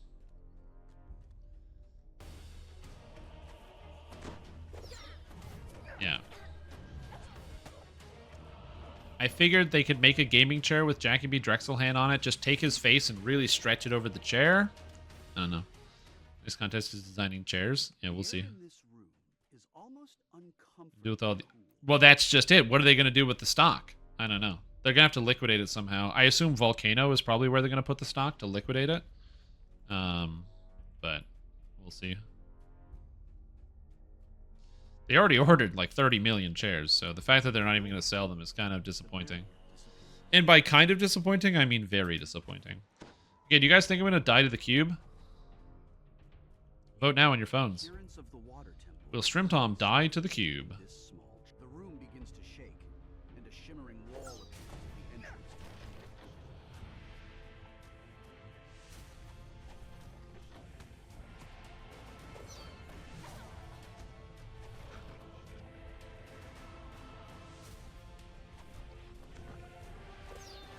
Didn't die to the cube. Fuck you guys.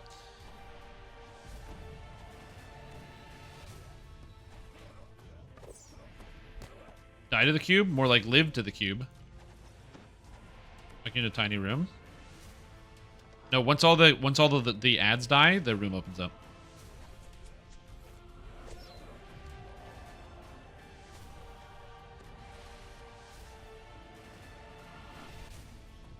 Serialized one ring card for Magic the Gathering? Yeah. Oh, buried in a desert. As I said, Volcano. They gotta liquidate the stock. Turn the chairs to liquid. Volcano. I'm actually more scared of these. I think these are more scary. Water elementals. They're terrifying. Okay, here we go. Water elemental. Oh, okay. That didn't actually do damage. I think it missed somehow. And the fight's over. It's too... He's too strong. I don't want to shrine, but I also do want to shrine, because I don't have 200 mana is enough to finish this off. 200 mana is hopefully enough. Yeah, we'll see. Temple of Elemental Evil. This quest is not... Oh my god. That smoke is so thick. That's all I can taste right now is the smoke. Very cool. Okay. It's like layered on the inside of my mouth. Nimeth, do something. Help me kill Swordbeak. Treasure.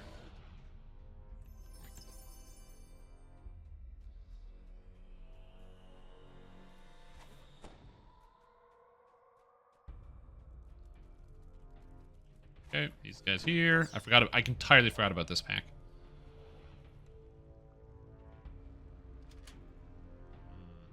Succeed on a 2? Heh, that's Dark Hunter Caster Ranger for you. Please no spawns. Please no spawns. Sometimes there can be ads in this room. Please no spawns and die on spawn. Good. There can also be sometimes ads right here that will open the door while you're unlocking it. Nope, there's a chest. Nice. And I've died to that on hardcore previously, where there was a bunch of ads that spawned right here, and we went to the door, the ads came through, and I got smoked. Mesquite flavored air.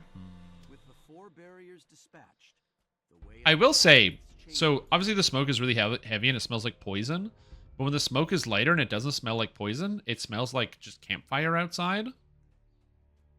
And there is like something very soothing about that. But the smell of like campfire.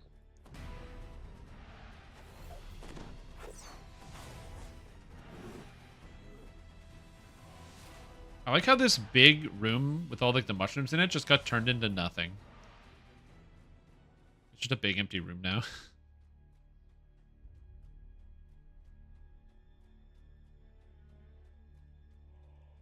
Mesquite? I don't know. Is mesquite a type of tree? Is that what that is? Oh, mesquite is the type of wood chip you use when you're smoking it. That's why you have hickory smoked and mesquite smoked. Oh.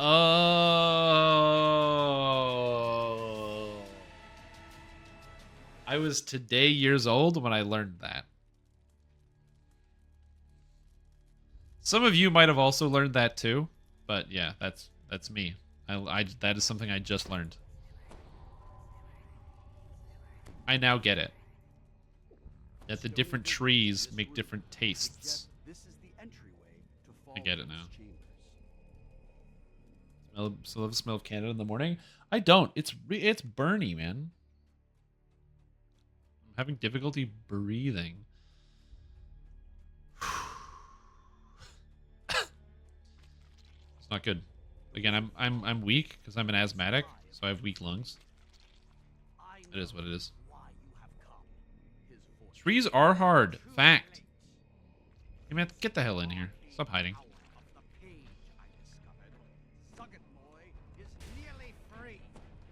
So now, the reason why I fight here is because the Earth Elemental is the least dangerous of all of them. And what I'm trying to do is just pull them out of their own zones. Specifically, the Air Elemental is the hardest one to deal with. And so by going over here, I don't have to worry about it as much. Is Creech coming for me? No. Okay, so now I can go out of the Earth Elemental area and it has to follow me. As long as they're bitch made. Very true. I can stun this. Color spray! And then Fall Rent is broken. Oh, he came down! No way! Balrinth never comes down. It's like the once in a decade opportunity where he like leaves his high perch. And that's Temple of Elemental Evil 2 in the books.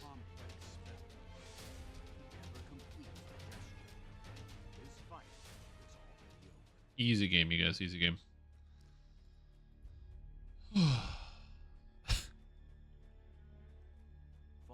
Chambers are dimly lit.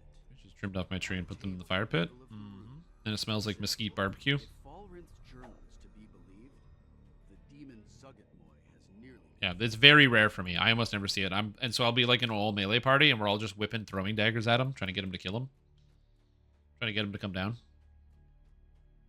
No, sometimes he just never comes down. There's like a bug in his program, and he just stays up there. So even if you're like around corners, he'll just fire at the corner. Pendant of Subtle Pain. That is what I feel right now. It's a subtle pain. There's a reason people used to skip old TV2 on hardcore. Yeah, Zuggitmoy. If you screw up and you don't get under a blue mushroom, the sheltering mushroom in the final boss fight, when she does her blast, you die instantly. Unless you're playing a raw tank, there's no way to have enough health to survive it. Unless you play on normal or hard. And if you're playing on elite difficulty in heroics, usually the monsters have enough hit points that it just takes you too long to kill them.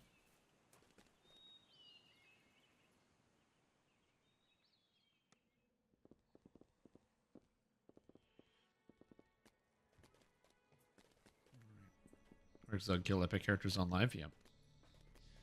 Time to level up.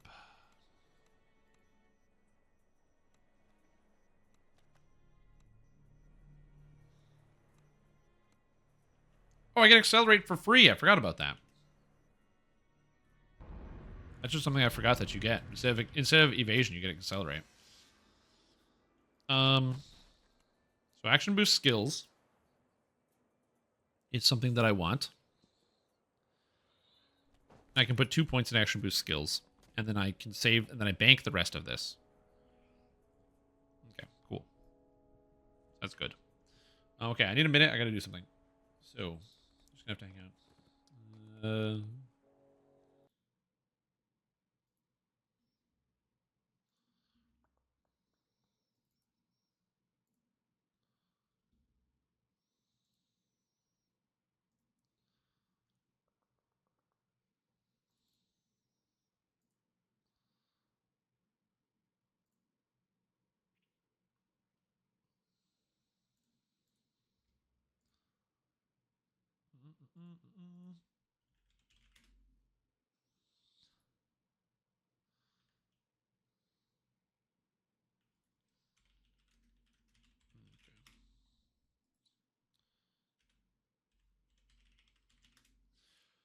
How much favor are you sitting at? Great question. I should check.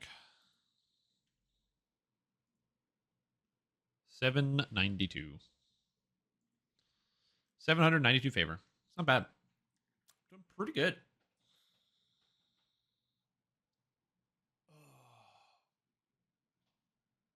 It's just like, man, it takes some time. Did you get the new Steam UI yet? Yeah, I did get the new Steam UI. I haven't taken enough time to like really learn about it. All right, and we'll do that, and that's good, and that's good, and we're all set. All right. Okay. So I have enough favor in House Denise to upgrade. I actually have Jarasco favor. That's interesting. Does Jarasco, the only buff it gives different is Shield of Faith, right? So it's basically the same thing. Okay, so now that I'm level 9, or level 11, I guess I have to do Into the Deep, right? I have no idea how dangerous that is. It's probably not that bad.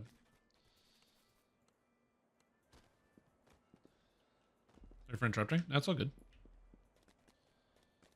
And you got a new Discord name? Yeah. If you don't pay, if you've never paid any money to Discord, they didn't give you the name. So it takes some time. But if you're like me and you paid lots of money to Discord, I have no idea how long I've had Discord Nitro for, but it's been a while.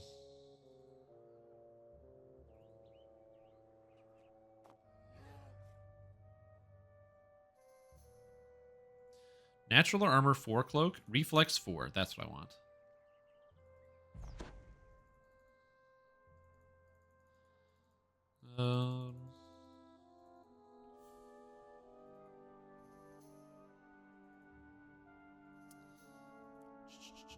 Think of feather falling. I kind of like it, but I don't mind trading the boots. The boots trade is fine. Equipment.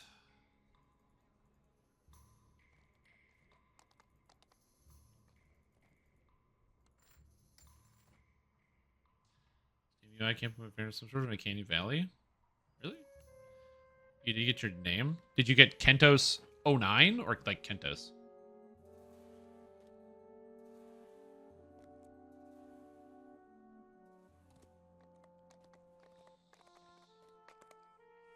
Let me see. Steam UI, huh? I got the new Steam UI. Does it look that bad? I mean, it's like, it's kind of snappier. Library. How do I go to my games? Among Us! Oh my god, amazing. So yeah, we got, it's like the same. I don't know. I don't really see the issue here. It's just like a different color. I think that's the bigger thing. It's a slightly different color, but like the store seems fine. Let's see. So you can look at what's on sale on your specials, VR titles. All the things in one deck. Oh, because I played Destiny 2, I can get EVE Online. Ipsum tells me to get this game all the time. He says, you want to ruin your life? Download this thing. Let's see what else. Oh, there's an $80 game I never heard of. Ghostwire Tokyo. Apparently it's positively reviewed. It's fun. You know. There you go. I don't hate that. Change is bad.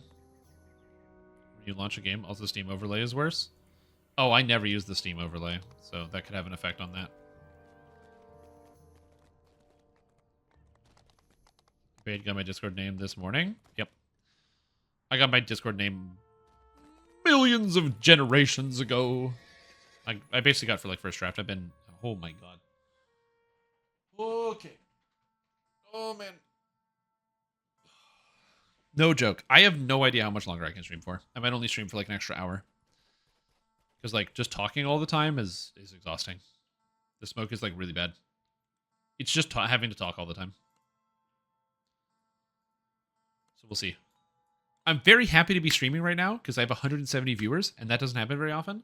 That, and also I just want to share this experience with you guys because I enjoy doing that. And I also wanted to play some Peter Pipega, but yeah, it's like really rough. It's very surprising. Health Fang get changed. I don't see stack phantoms from 400 a tick. No, it's about how much you do. Yeah. Because remember, that's on every single attack you do. Because every time you apply a stack, it does the max stack's worth of damage.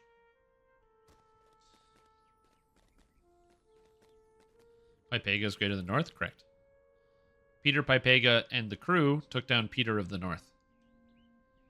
Which, by the way, if you missed it, I did post a video of it on the Stream VODs channel. Which, if you ever want to subscribe to the Stream VODs channel to get access to all the VODs from the stream, !VODs, and you can subscribe to the channel.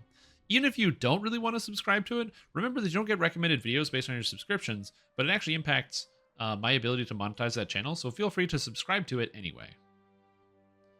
Because you'll subscribe, and then you'll never get notifications for it, because that's not how YouTube serves video to people. Also, I'm loading the screen, so I'll be right back.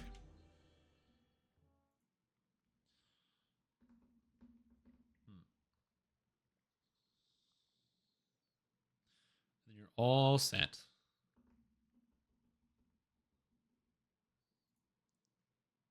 Let's try to go back here.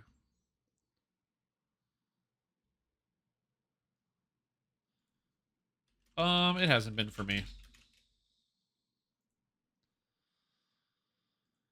Oh, it has not been.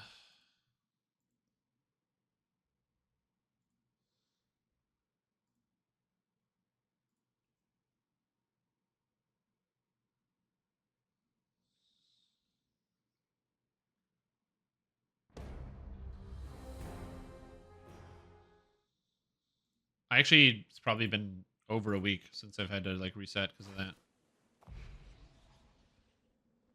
Twice today alone because of it. Oh, really? Yeah. This is the first time in at least a week for me. It might be a computer problem, so you may have to like buy an entirely new computer and try that one. Just take your old computer and replace it with a brand new computer. That might solve your problem. It might not. I don't know. I'm not a computer expert. What I am is a guy who plays computer games. All right, I'm gonna quickly just get up and use the washroom, and then we'll do some more. I'm gonna go probably do red fens. Everybody loves the red fens. If you don't love the red fens, don't tell me about it.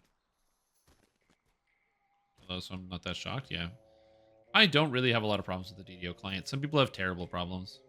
It's the same thing with like lag and other things. I know a lot of people that really struggle with lag in games like the Lord of the Rings Online, and I like never struggle with lag in that game. Either I have a magic connection or some people need to upgrade the computers from like Windows 95. I don't know. The nice thing about Dungeons & Dragons Online and Lord of the Rings Online is they're very accessible on very low hardware. If you turn this stuff down all the way to 0, it's not too bad. All right, time to go do House K.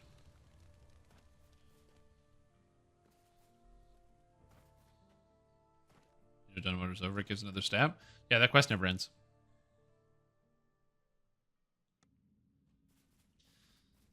It is endless. Okay, so I still got Nimeth, which is good. Splat. I just bought False Life, and then I gave it up. Like a rube. Like a fool.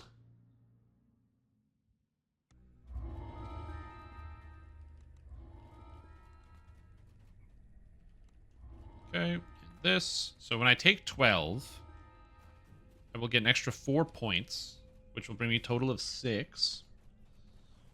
Which will then allow me to take Respec Tree, take this. I'll probably take out Be My Eyes and grab Wisdom. Plus I'll have Wisdom from the level up. And then that 1 spare point.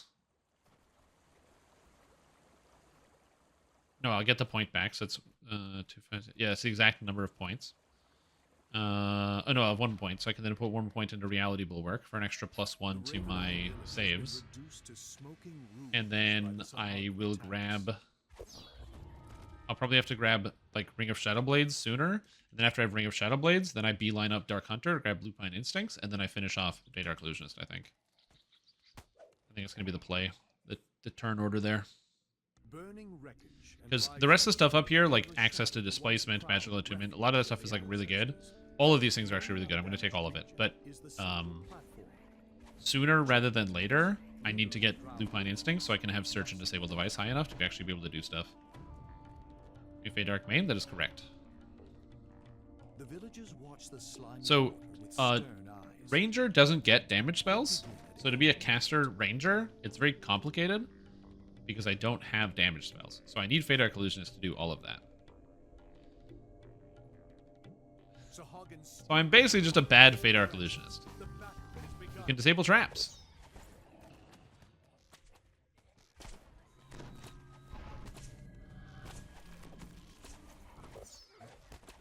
Yeah. If your DCs aren't like 100, you can't do anything. The level camp.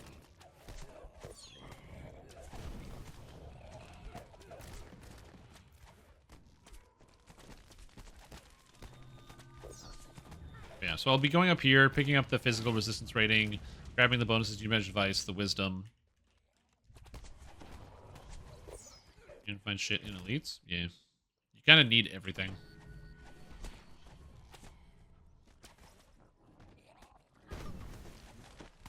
Live!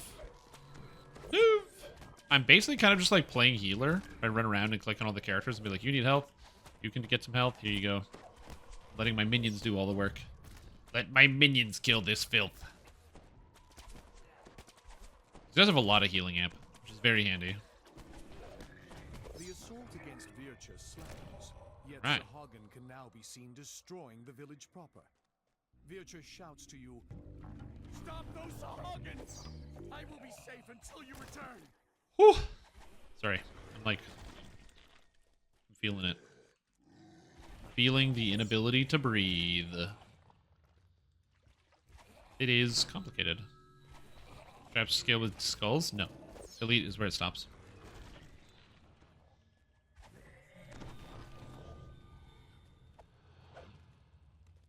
Elder set on Nimeth. Elder set, eh? Man, you really went all out. So the problem with what you did, Johnny, is that you farmed out so much and spent so much time preparing to just die anyway. Like, I'm not saying that, like, oh, you're going to die or I'm going to make it happen. It's that, like, that's what happens to me every time. That's why you're going to notice I don't really farm on hardcore, because every time I do farm, traditionally, I die real quick. And so I just don't farm anymore on hardcore for leveling. I just let it go.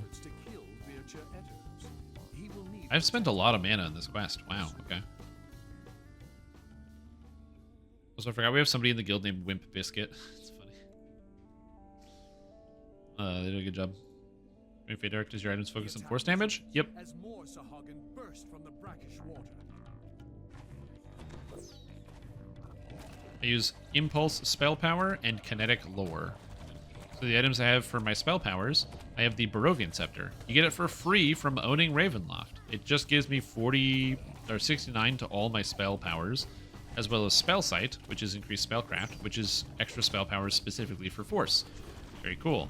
And then on top of that, I have a actual item, a Disenchanted Necklace of 62 Impulse. It doesn't stack with the 46 on here, but it does give me an extra 16. And then I have a ring that gives me 10% crit.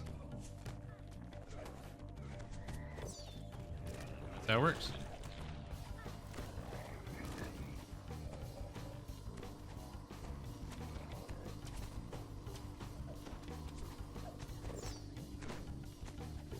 Oh jeez, that didn't do anything. Did my attack even go off? No, my spell didn't go.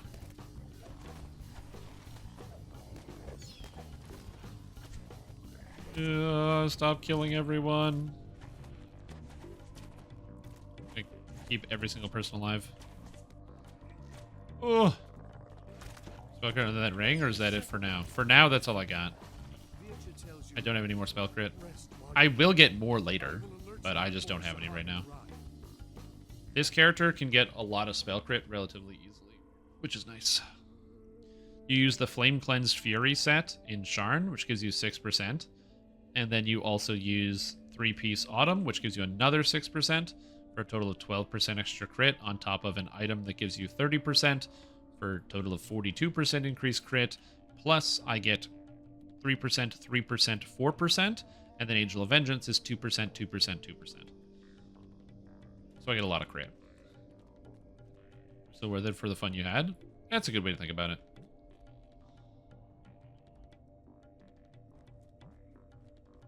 I should have shrined. Vircha shouts, "The Sahagin have resumed the battle! Fight! Fight!" Oh, I still got time. No, go away. Good boy. Watch that Sahagin running over to me. Like, no. Back away.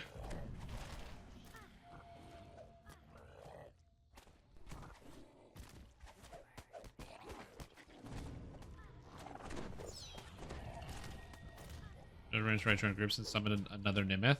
Caused havoc. So funny. Way to hide the shield. You just need to get an item that doesn't display well. It's an item that can go in the shield slot and not display well. I feel like there's way more than I'm used to seeing here. There's so many monsters in this area. Is there usually this many?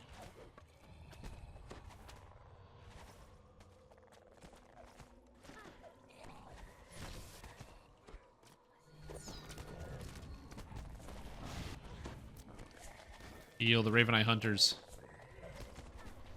I'm not taking any damage, these guys are, but it's just hard to get rid of them all. Also, my DCs are like nowhere near high enough anymore. Everything is making their save, which is a bit of a problem. I need more DCs. I need an illusion DC item. I can probably find something on the auction house, honestly. For illusion DCs. Maybe see if I can trade with another player. Yeah, I should probably look for something that has illusion DCs on it. As a Sahagin necromancer appears from beneath the depths. Yeah, I don't really have any other spell crit other than what I've already got. I will get a lot of illusion DCs as I level up, because you get illusion DCs here, and we get +3 from illusory augmentation. I will get a lot more, I just don't have them.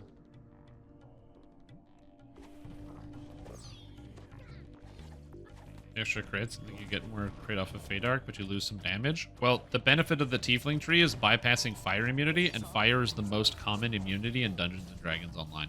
Without her necromantic powers to animate them, So you can get a little bit more crit against some monsters, or you get the ability to damage monsters you otherwise can't damage. Which to me is pretty clear which one I would generally want, but yeah. Like, there's fire immunes everywhere.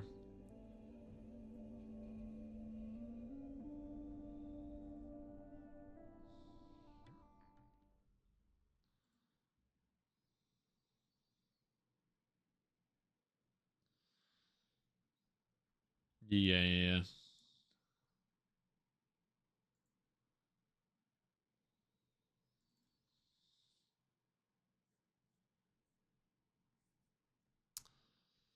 Mm-hmm.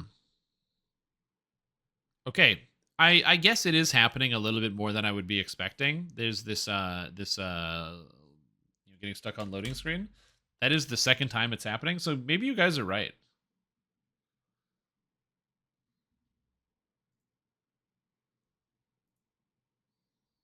There it is, yeah.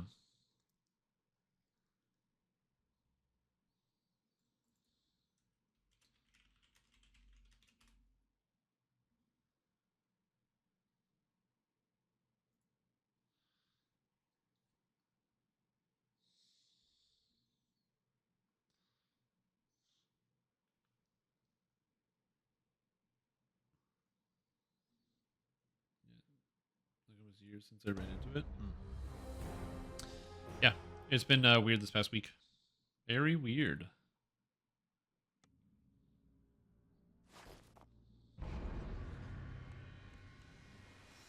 Alrighty. Well, I wanted to come out here anyway to see if I could buy something for like my illusion DCs. So I'm gonna see if I can. But it's interesting that it kicked me out to at least it kicked me out to here, which is convenient, kind of. Okay, so what is illusion called? I'm just gonna say illusion, see what happens. 11 is gonna be my cap end, top end. Insightful illusion 1. Illusion 2. Illusion 2 ring.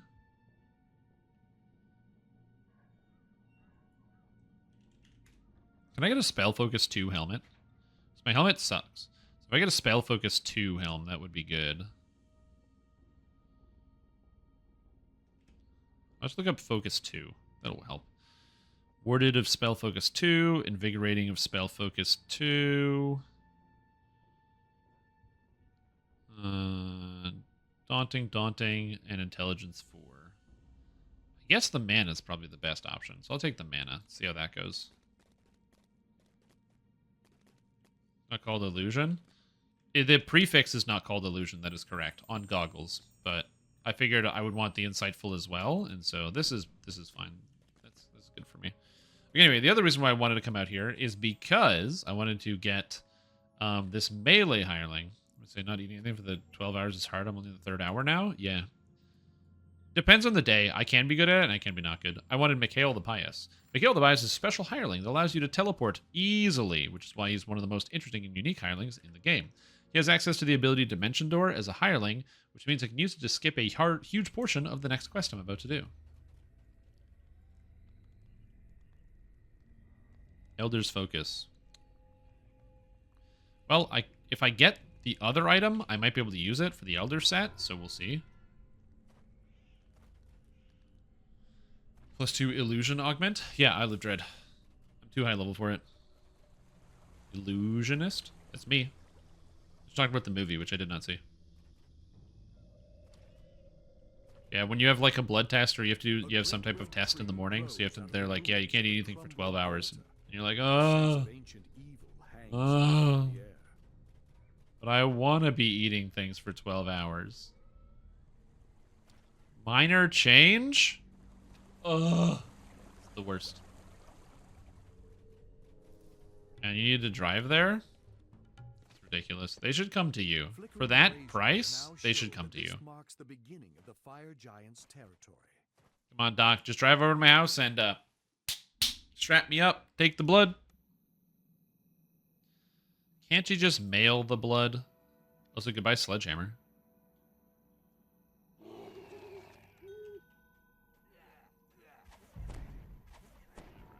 Okay.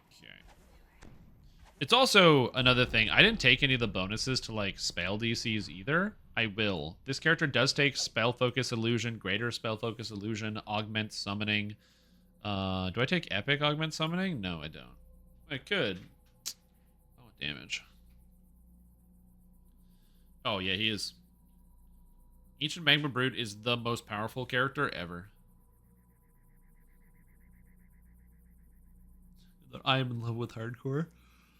Oh, God, I'm not getting enough oxygen in my lungs, now I'm yawning. That's good.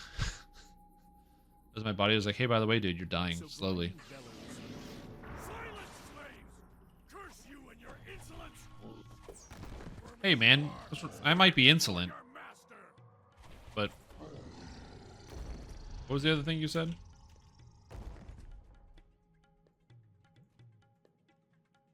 Okay, got this one, got this one. Scoop them all up, get the scorpions. Come over here. Priestess Iona. Another scorpion. Iona whispers from We're done. your backpack. I bet I can distinguish. Okay, this quest is very trap-filled, and people die in here all the time. I'm going to show you how to avoid all of the traps and not die, so your friends don't make fun of you. That's not true. Your friends are going to make fun of you, but I'm gonna help you at least with the not dying to traps part. Okay, so if you're a trapping character, you're going to come to the left here. Check this out. You drop down, you cast Disable Trap, or Trap Search. The trap box is right here, and this guy is, he's charging up to get me. Apparently I don't have enough search to get this, so I need to have a higher search item. But anyway, he's charging up, and you find the trap box right here, and it protects you from dying to the trap. Alternatively, you can just run right here, and you don't get hit from the fire jets. Or is it here? Yeah, it's here. You've got to run right here. But killing the giant is also an option. So you can run down and kill the giant, or you can run right here into this corner. Those are your two options. You can also run behind the mirror, but there's a good chance that there's an optional here. It's safe back here, unless it's not. So this is totally safe, and you're good. But there's a chance that when you go in here, there's actually an optional in here. A giant spawns and pops out. Who's like asleep behind the mirror or something.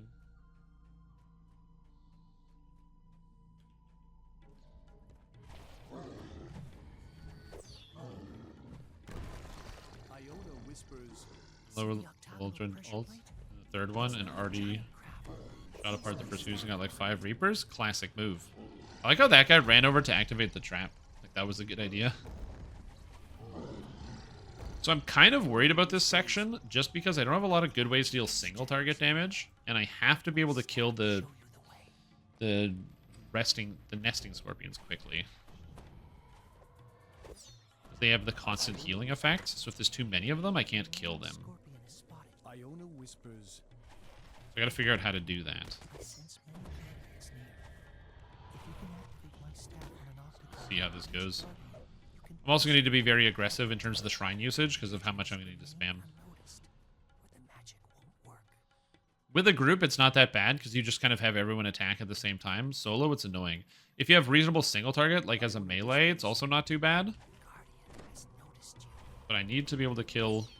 Okay, I got one nesting down. It's going... It's okay, it's going down. It went underground. Remember when SSG said they changed the behavior so they don't burrow as often? My favorite part about nestings is they will burrow and then never come back through the whole fight. Iona whispers. A roaming scorpion has spotted you. Watch out for ambush.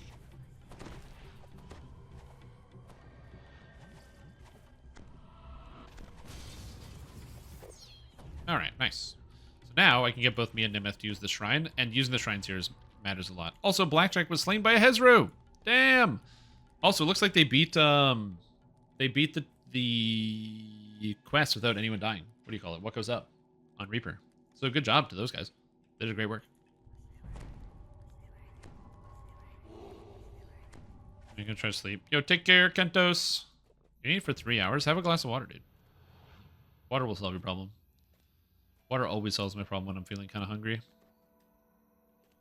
Hey, good morning. I'm doing okay. The smoke's getting me out here. The old smoke. Drank half a bottle, no difference. Iona whispers. Yeah, Knight of the Chalice is a great tree. It's very, you know, there's a lot of trees in this game where you can get suckered into spending 60 points. You're like, wait, I probably shouldn't do that. You gotta be picky and choosy. Sometimes it makes me wish we had more points to spend.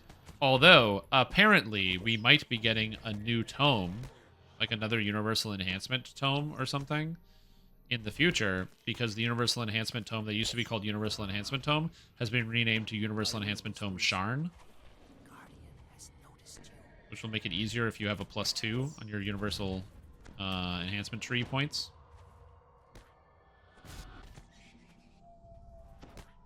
You come out from underground. Like, it's cool that this guy waits till my spells go through their whole cooldown, but Iona whispers.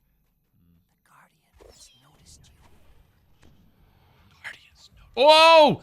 Shavrath Fire Reaver took down Aussie. Oh no! Could you grab 2 capstones? No. Capstones now specifically state that you can only have 1 capstone. So when you take them, it'll tell you you may not have a second Iona capstone. whispers. Iona whispers. So we don't know if you're definitely going to be able to, like, if there's definitely going to be a second thing. But, like, the evidence is there.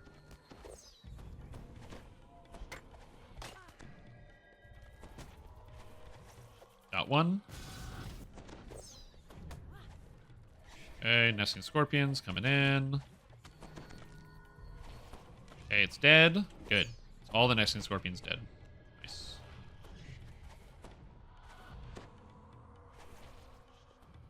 Yep. Yeah, so they specifically state if you have one, they go, no, you can't take 2 capstones.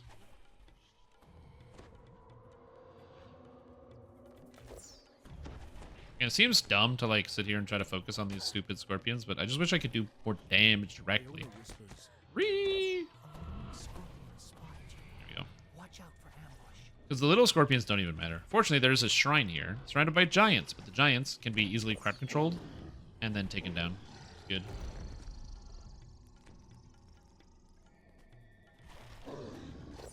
Duel of Vengeance. Yep.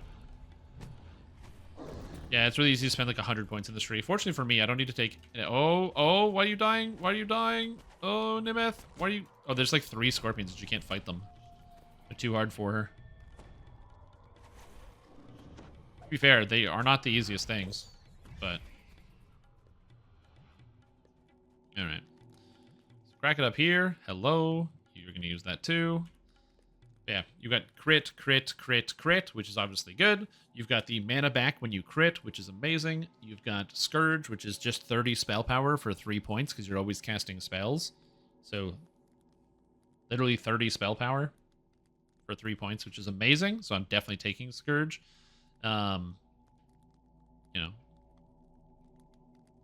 You've got the mana cost reduction, which you can take if you want. I'm not taking any of that because I don't cast spells, so it's not a problem for me.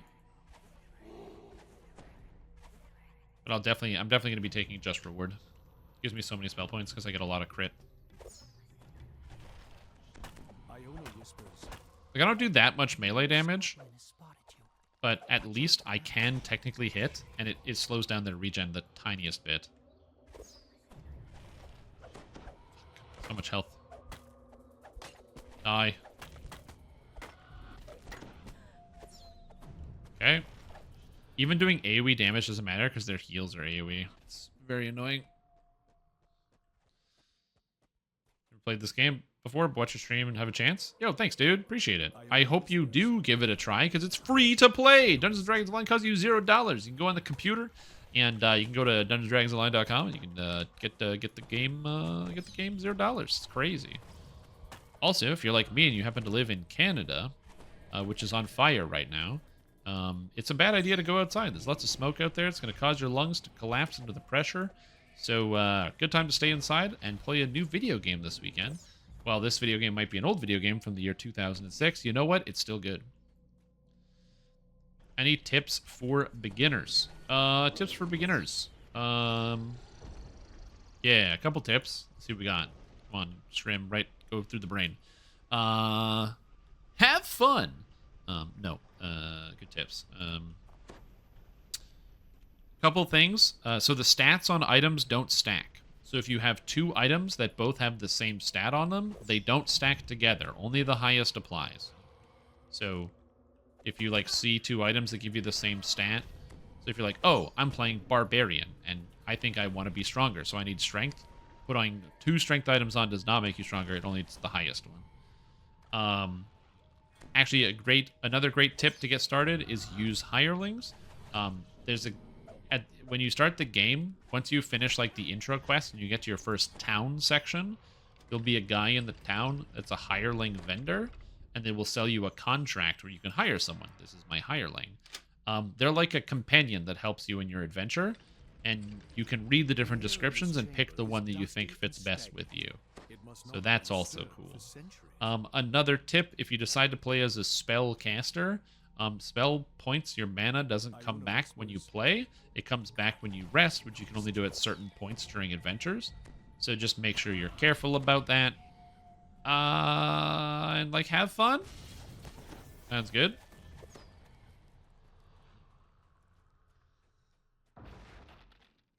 Oh, also, this game is very complicated. If you're used to a stock standard MMORPG like World of Warcraft or something, you can customize everything in this game.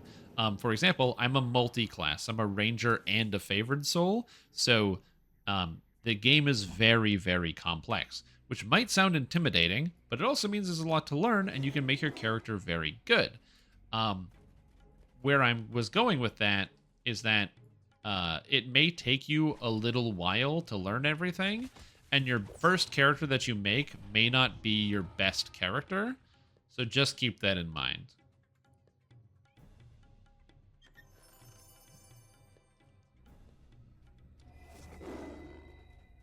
So yeah, so like, you know, if you're probably gonna make a character that's not amazing as your first character, but we all did. That's how we all started. We made a character, and then we were like, oh, this is so cool, and you just like pick the abilities you think are cool, and then you learn like how things actually kind of synergize together, and you kind of go from there.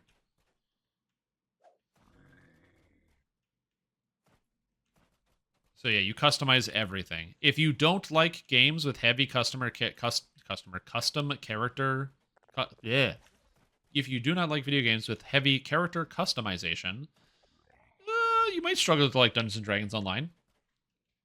But give it a shot anyway. The whole leveling progression system. I gotcha. Well, if you ever have any questions, there's another pro tip. The Dungeons & Dragons Online community is super duper kind. People are very responsive. They want to help out new players. If you ever run into questions, always, or like, and you don't understand something, always just ask someone who plays the game. Whether somebody you find in-game, check out a live stream and ask somebody like myself, join one of the many Discord servers that exist. Always find somebody. They'll help you out. All right, Mikhail, let's go. Yeah, the DDO community is just fantastic. I love the DDO community. Yeah, the DDO forums are not the best place to ask for advice, but that's pretty much true of most company-sponsored game forums. People are brutal on those places. Oh, I didn't even do any salt mining. I should have done that. Hey, I still think the fact that the supporter pack mount doesn't have a dance is bullshit. Yeah, but the forums are filled with, like, the crusty people who don't play the game anymore, but just, like, post on the forums.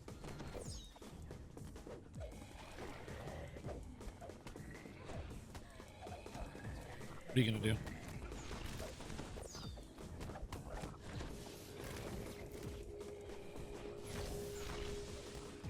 The subreddit is generally great, but the subreddit is currently, the DDO subreddit joined the blackout, so it's not currently a good place to go.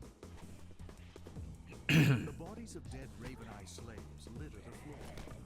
The Sahagin are Yeah, you can do some salt mining on the forums if you want to see people like yell about things irrationally. Yeah.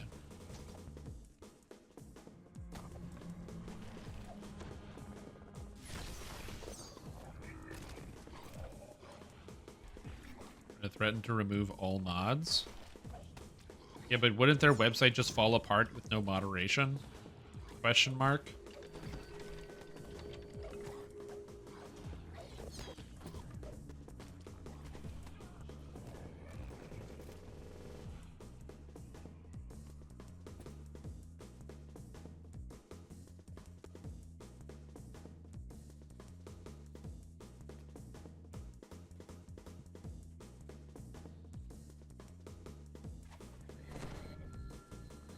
Correctly? Ah. Yeah. Their social media status and authority. Well, it doesn't change the fact that the DDO subreddit is currently down. So whether everything is down or not, the DDO subreddit is currently down.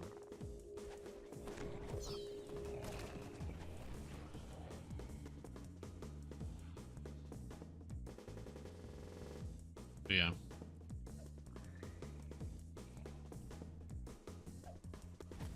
I said, I know that there was supposed to be like, all I know is that there was going to be like a 48-hour like shutdown of a bunch of things. And then the like CEO was like, hey guys, just ignore all the noise. It's going to come back in 48 hours, whatever. It's not a big deal. Who cares? And a bunch of people got really pissed off about that. So I don't know. Someone who will open them? Yeah. It's called crossing the picket line.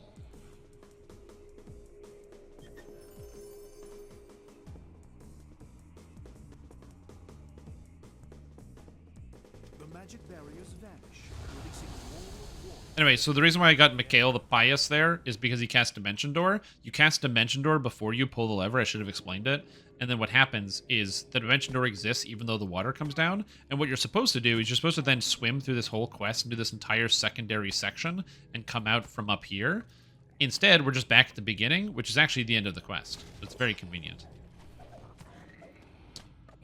The other option, if you don't want to do what I just said, is to... you can technically just recall out of the quest and re-enter at the front door. You'll just take an XP penalty if you don't want to do that. Also, I'm getting destroyed here. So help me out, Mikhail.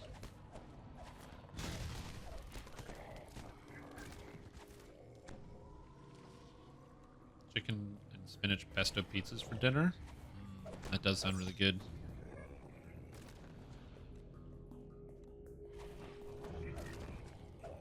Yeah. I'm not paying enough attention or keeping up to date with, like, who is doing what, but...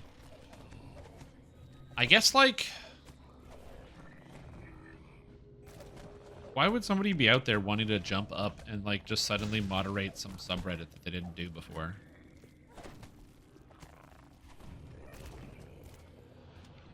Like, as somebody who has moderated things in the past, moderating sucks. All the people on said place hate you. And you have to do a bunch of extra stuff.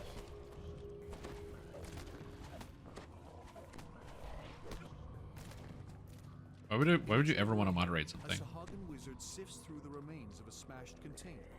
The planar fetter is not here.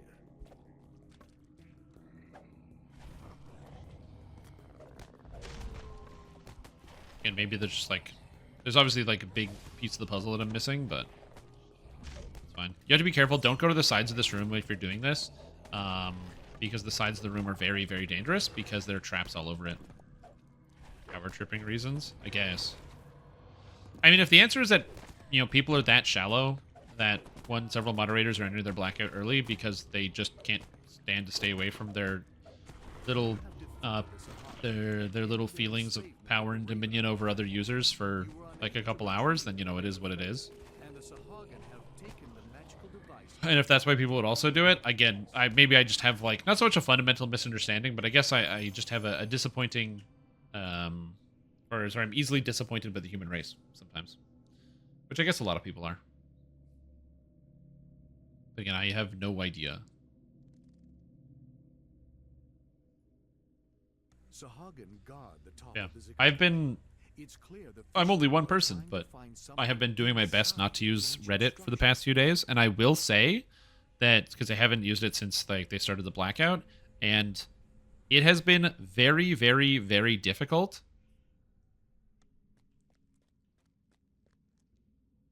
End of sentence. It's been hard. It's been hard, because every time I'm like, I'm bored, I gotta do something. Yeah, I just saw ass and ass just died. Very sad. At level 15. RIP. To a trap, no less. I wonder what trap.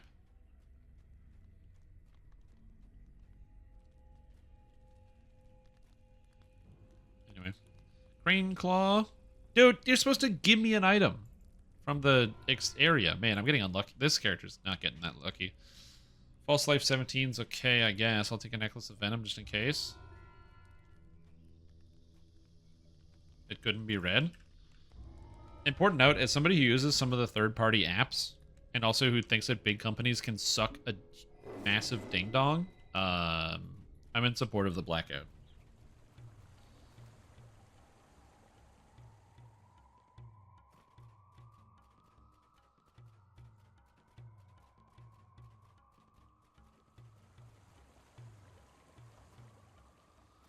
But yeah.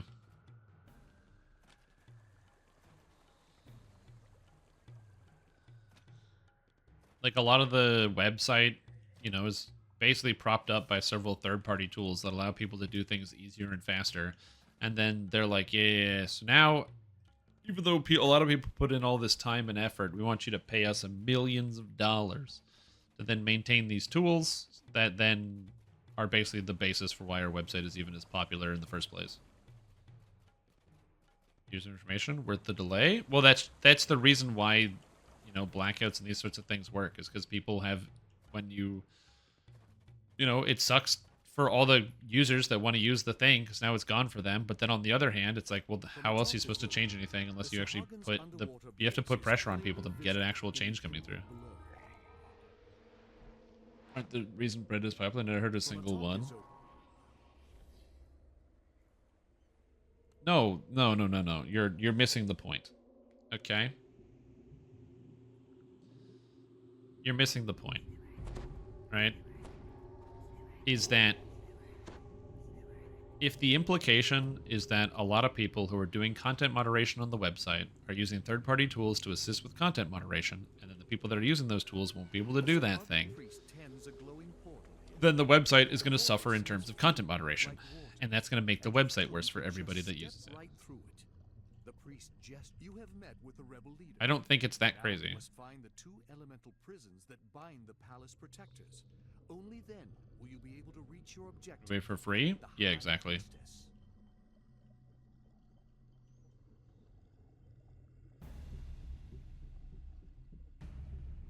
Well, if you're right, then there should be absolutely no changes in terms of the service of the website.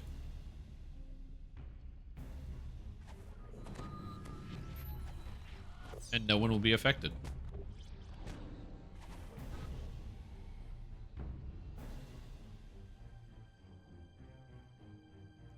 So yeah.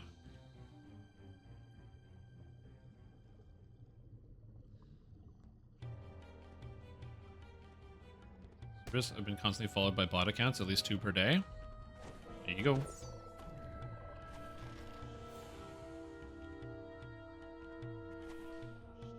I'm not saying that, like, I understand the situation well, because I don't. Because I don't really spend a lot of time on Reddit, other than, like, reading a couple things. Like, I really don't spend a lot of time there, because, like I said, I look every once in a while, but I don't really get suckered in. But, like, you know, if a bunch of third-party things go down, it's going to affect a lot of people's experience.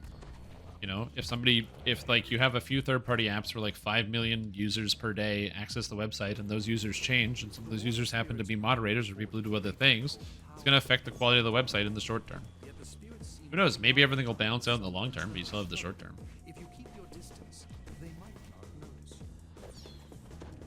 But again, I'm just generally anti-big company, because big companies do things for exclusively profit margin. And so it's not that the idea that a big company can't do something that is beneficial to the general populace. It's just that they do it because it's good for profit margin. It's like when a large company will like donate to charity, they do it because they can get tax incentives or because it's good for press and PR. The individual people, the human beings that are involved in a project are always doing things for different reasons, right? But like the goal of a company is to make money and do nothing else.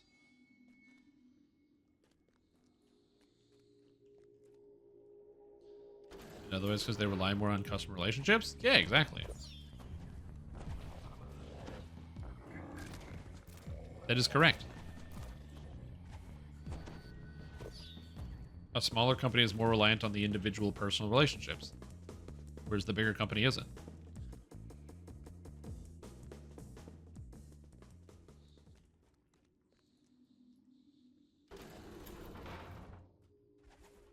So I don't get mad when, you know, the thought of a big company losing a bunch of money is like on the table. I don't care about that. Who cares?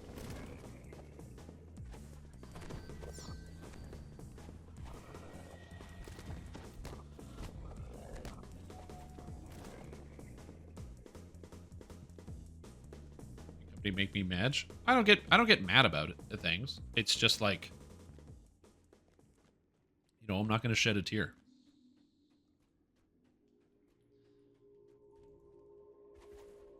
I've worked for big companies that don't care about their staff, and I've worked for small companies that don't care about their staff. It's not hard.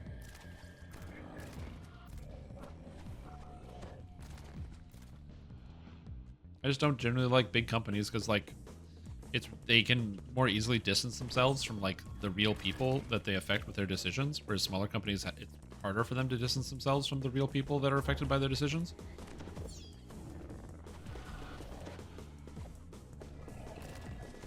So yeah, just it is what it is. I don't really have the mental capacity to have this type of discussion anyway, because I'm very tired because my lungs hurt because I've been breathing in a bunch of smoke. Also, I don't really want this discussion going into my solo guided playthrough, because then I'm going to get some fucking people who actually know what they're talking about to, like, argue with me in the comments of the video, being like, actually, Strimtom, you don't understand. It's actually like this.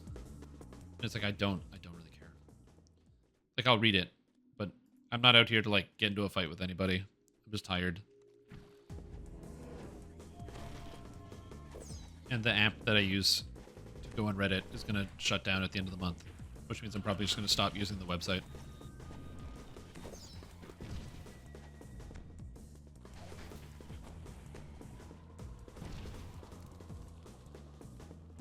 Did I miss a shrine? I hope there's a shrine right before this boss fight, because if there isn't, I'm going to have to figure this one out. My spell points are relatively low here. Spell point management is still a problem with this character. There is none. Okay. I know there's a shrine in here, so we'll see how this goes. I don't know there's a shrine in the other one, but I think there's also a shrine just generally outside somewhere, which should help, but 247 mana, that should be okay. I'm just going to rebuff real quick. Should be alright. Should have farmed Ring of Spell Storing. Yeah. Oh, there is a shrine. Okay, I'm good. Whew. I thought there was before each of these fights. I have, like, never used these before. It's so weird, because playing a spellcaster that is just a little tighter on the spell points, you just kind of don't notice. In the future, when I get access to just reward, it will be a lot easier. I just don't have that yet. I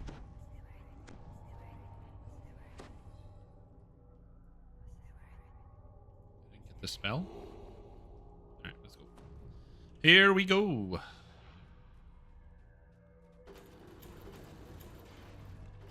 Okay, so in this quest, you gotta damage the Heart of Imprisoned Water, but as the heart gets damaged, ads will spawn, like so. I have to go and kill them without dying. That's the goal here. Nimeth is not here with me, so I'm by myself currently, which sucks.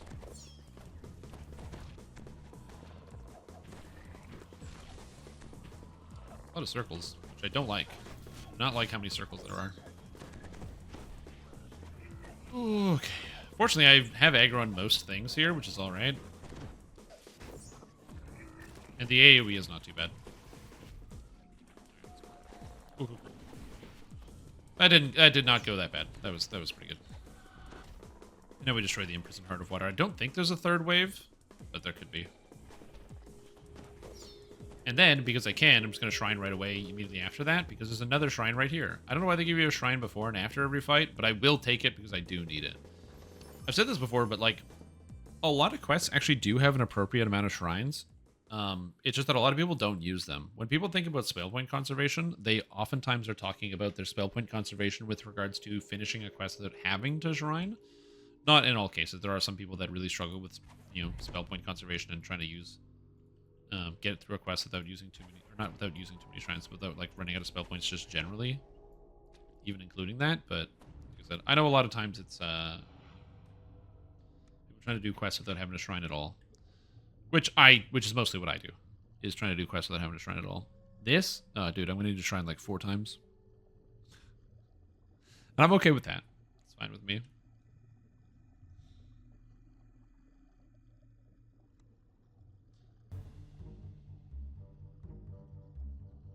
So this should give me...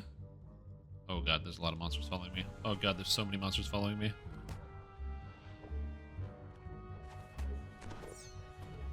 Must kill monsters. Looks like you're Artie. Yeah. Caster Artie can feel like it struggles quite a bit. Now, granted, there is the enhancement that gives you 1 spell point every time you cast a spell. And there is also the enhancement, the Palliative Mixture, that gives you temporary spell points, which you can use fairly regularly for temporary spell points. And it's honestly not that bad. Evergreen is just the best thing in the game. Pretty much every caster uses it. I don't think this character does. No, this character does not. According to this character does Fate Singer Mantle.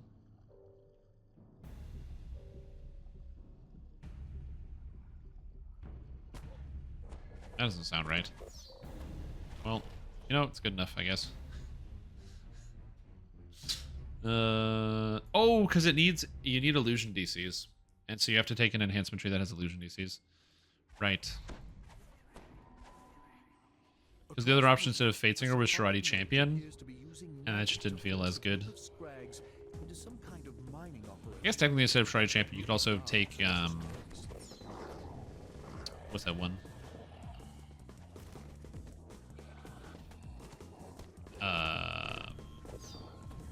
Magus of the Eclipse could also work.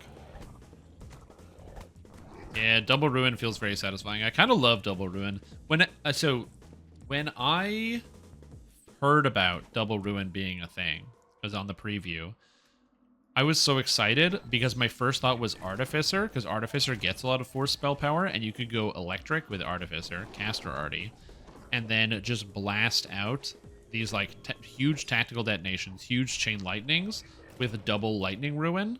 I was like, oh, that's very cool, and I was really excited about that when I first got to see that.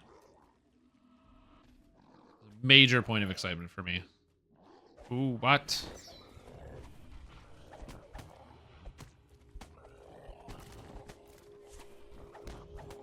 I got this guy's blind so he can't see me. He just like gets confused. Where is my hireling? She's here now. I don't know where she was. Oh, she was fighting Scrags in the other room. Okay.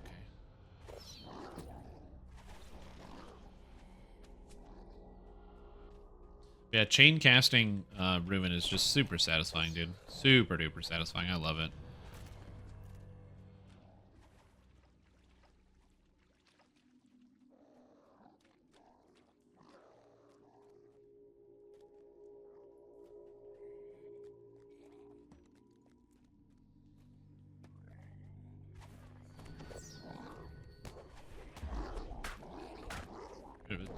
Ruin and Dragon Breath drop like 80k. It's very satisfying. I have enough mana here.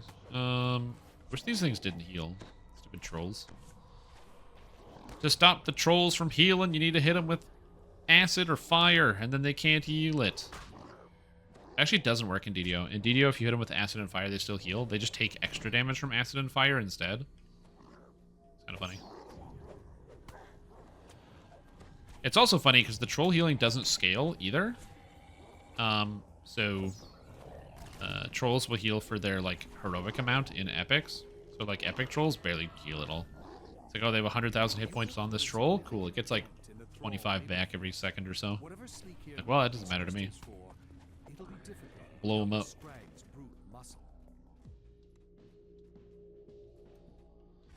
Yeah, this leveling process is not too bad. It's mostly just slow. That's like the biggest thing about this. It's just kind of slow. You know, we're just relaxed. We're just going a little slow.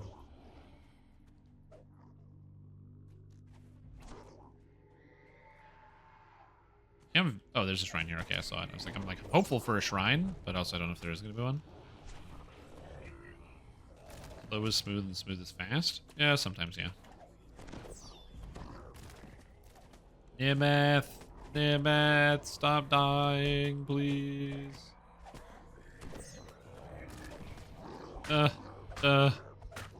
Melee damage.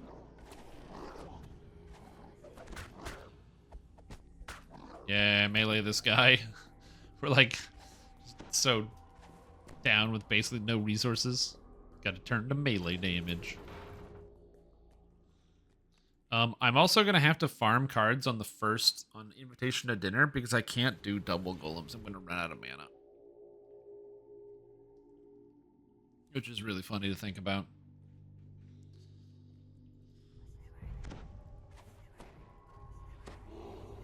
I'm just like, I can't do the golems. I'll just be out of spell points. When I get Ruin and Greater Ruin later, as well as Lotus Blossom or Orchid Blossom, it'll be okay. But until then, it's gonna be rough. Yep. Oh no, Gravy was slain by Ancient Magma Brood. I guess they got turned into gravy.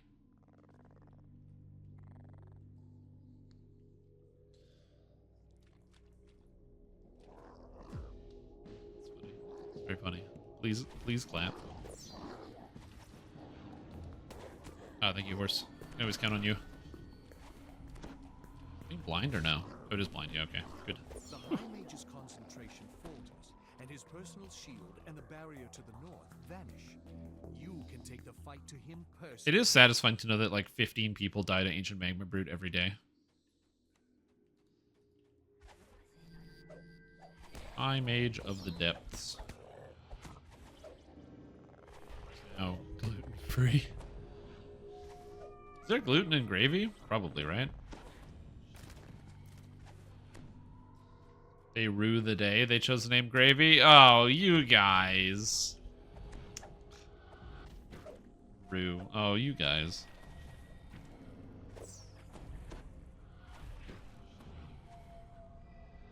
An audible tremor shakes the ground. You sense that some powerful enchantment is now broken. All right, give me a treasure chest. Something good. Damn it. I don't want the Great Club of the Scrag. I want a real loot. Real treasure. Okay, so now I'm just walking to the final boss. So I don't have to fight anything. Is there anything dangerous? I remember the final boss being dangerous, but I don't know how. Also, my house P buffs are almost out, so I really gotta hoof it here. Because I don't want to not have house P buff, or I need to make sure my buffs are still up. I don't have any way to get my stats another way.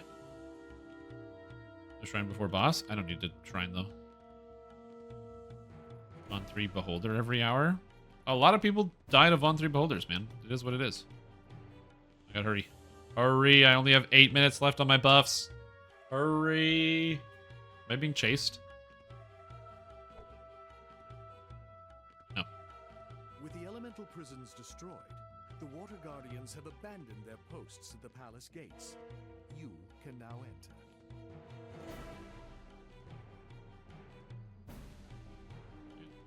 Go, go, go, go, go, go. We're almost done. Quick, quick like a bunny. Zoom. Rebels have already established a foothold. A gray-skinned Sahagan captain beckons you closer. Is it left or right? It's left. Yep, and then right. Oh god, it takes so long to run through these adventures. Oh, I can use Expeditious Boots to move even faster. Perfect. Pull my hireling in with me, so we're together. As she glares at you with All right, here we go. hate. Here we go. Almost there. I just want to make it before the time runs out on this. Because that I'll be in a big trouble. Because I still have to beat the boss fight, and then I have to shrine to get my spats back, and then I have to go do it.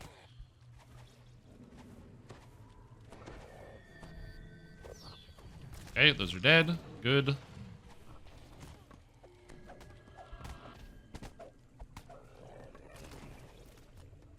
It's crazy to think that my randomly generated character handled this room better.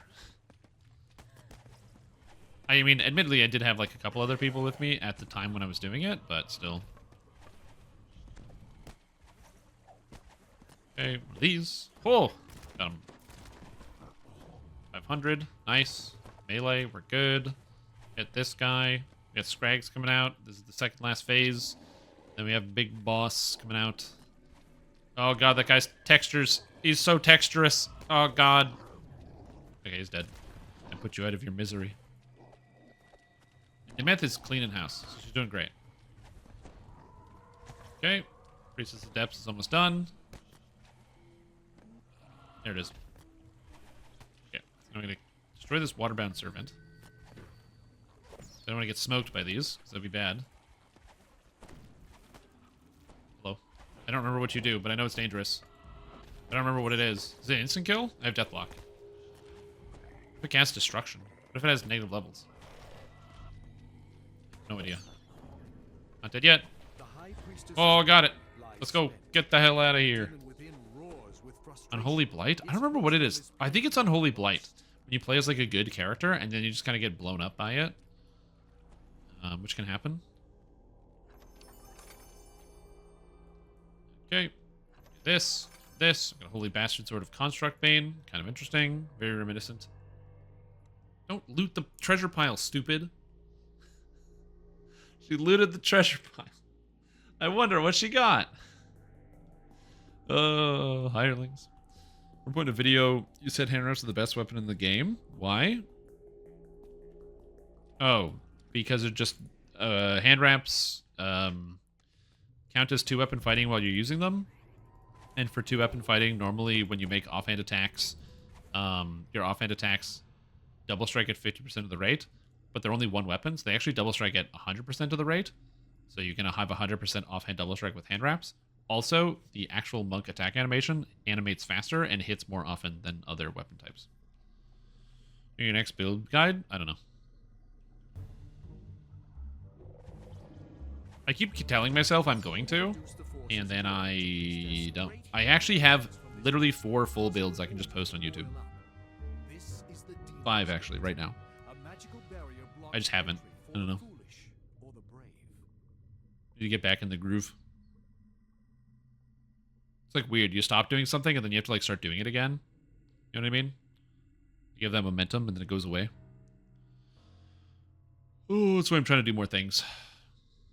I will say not using Reddit recently has been good for my productivity. I've been doing more editing of some other stuff, and I've also been doing a lot of writing for my own pen and paper D&D campaign, and that's been eating up a lot of my time, because usually it's like stream for 9 to 10 hours and then do a couple hours of editing every day and then do other hours of other things.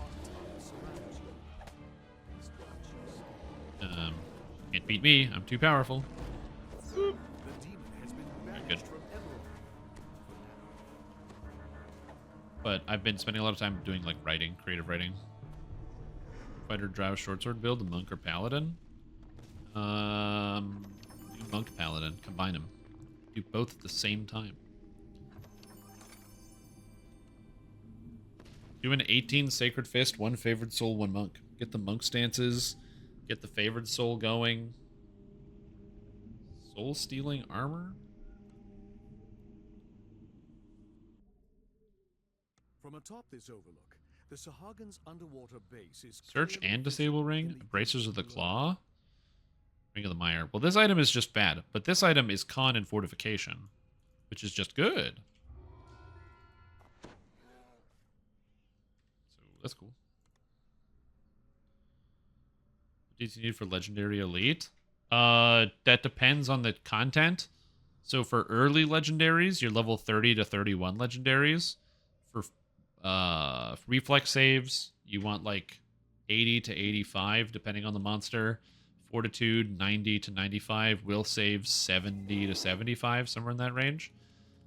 And it goes all the way up to stuff like the most recent content, you know, your Isle of Dread and what have you, where for Fortitude you want around 110 to 100, or like 105 to 110 on Epic Elite.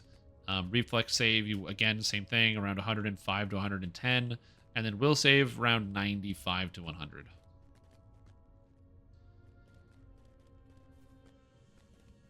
Okay. I need to get some more XP. Other quests to do. I forgot to do Valix! No! I forgot. Now I can't do the Keeper's Sanctuary because I forgot to do Valax Mausoleum.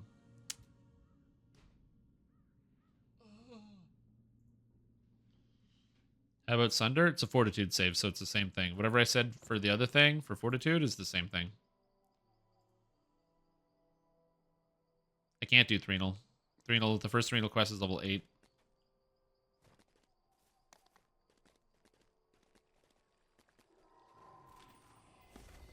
That's a lot of people here. A lot of people hanging out in House Fjarlin. What the heck? Yeah, Threnal is so painful I can't even do it. Is White Plume Mountain's not dangerous, is it? I could do White Plume Mountain.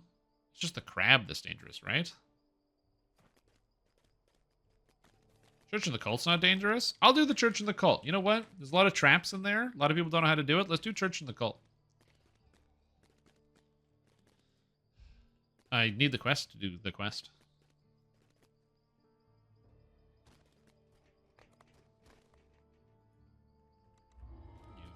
Killed you yesterday? Oh, sick. I'm going to show you how to not die in Church in the Cult. I don't think there's anything dangerous in Church in the Cult for a trapper. The Archer Paladin? Oh, I forgot I was supposed to play Bow Paladin. I forgot that was on my list of one of the builds to play before Hardcore opened up. The silence in the temple is nearly perfect, yet the worshippers seem not to hear you enter. Talk to this guy, and he goes, hey, by the way, go over here. Can you not do that? Thank you, Nemeth. Murdered. So the trick to this quest is don't break the breakables. If you break the sarcophagi, it summons blackbone skeletons, which are immune to fire and very annoying to deal with. So you just don't break any of the breakables, and you have to deal with any of them. Also, there's ghosts. And cultists. And cultists. Alright, first trap right here. Wah. Also, there's a lot of stealth monsters in here. Also, there's a secret door that leads to a shrine. Destruction got someone else. What is destruction? Seriously, what is destruction? That's the second... 2 people died to destruction. Diphtheria and Gordow. Is destruction in Temple of Elemental... Not Temple of Elemental Evil? Is it in... Dominates the center of this chamber. DDO Bestiary, think. It could be Temple of Elemental Evil. It could be in Isle of Dread in the last quest. That's not the name of the effect. That's the name of the monster. A monster called the Destruction is what killed it. As you finish reading the passage, the doors flanking the pedestal suddenly swing open. There's a quest in the game? The air in this No. carries a Haunted Halls is. chill. Temple of Elemental Evil used to be until they split it up into 8 quests.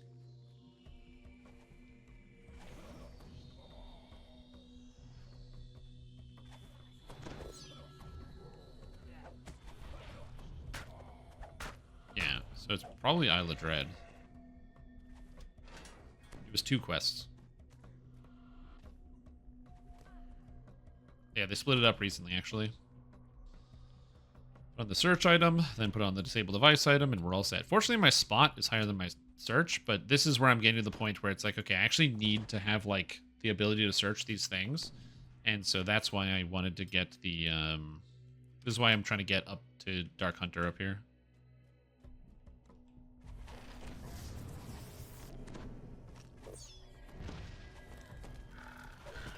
Out of here. Been Eternal? It's actually not, it was not that long. 2 was the long one. And the XP was not very good. The XP was not very good, oddly enough. Okay, so there's a lot of traps in here. The first trap is right here. All the traps disable the blades, not the ice. Okay, there's blades all over the floor. So what you do is you want to come into the room, and basically, I'm just going to come in here and try to search and get a lot of the traps to be visible. I don't think it's just those 2 boxes, but it might be. And then, I'm going to kill all these methods. I'm hugging the inside here because the blades only spawn in the center of the room, or like in the walkable area. They do not spawn on the edges here.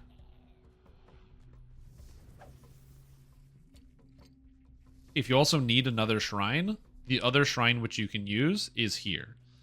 It's this like behind this little wall here, this little ghost thing.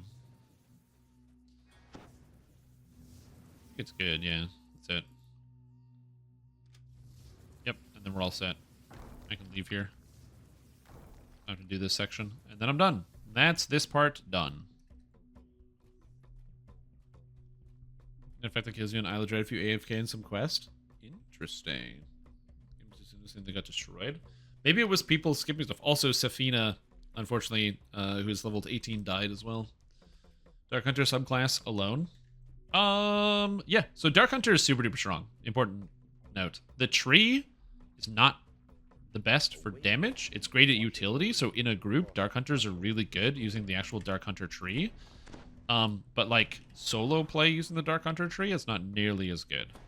That being said, it is quite good in a group, and the Dark Hunter, even just outside of what I was talking about, so there's trap there, there's trap here, that's all these traps. The Dark Hunter, even outside of this specific circumstance that I'm talking about, is also still very good, because the Tempest tree is super powerful, and the Tempest is made better on a Dark Hunter than on another character, because Dark Hunters get bonus sneak attack damage, so it's like playing Ranger but better. And you might think to yourself, oh, but Dark Hunter loses evasion, but evasion's super easy to get nowadays. Pretty much every single melee character is going to be using the, what do you call it, Shadow Dancer Epic Destiny, and the Shadow Dancer Epic Destiny gets evasion, so it doesn't matter. There's another one right here. A lot of traps in this quest, by the way, a lot of traps. And there's another one here. The trap is here. The box is here. So. Okay. We're good. All traps disabled. Nice.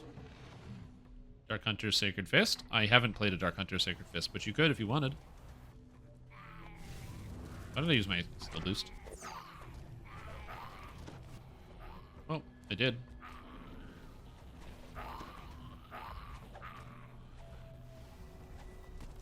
Live, Nimeth.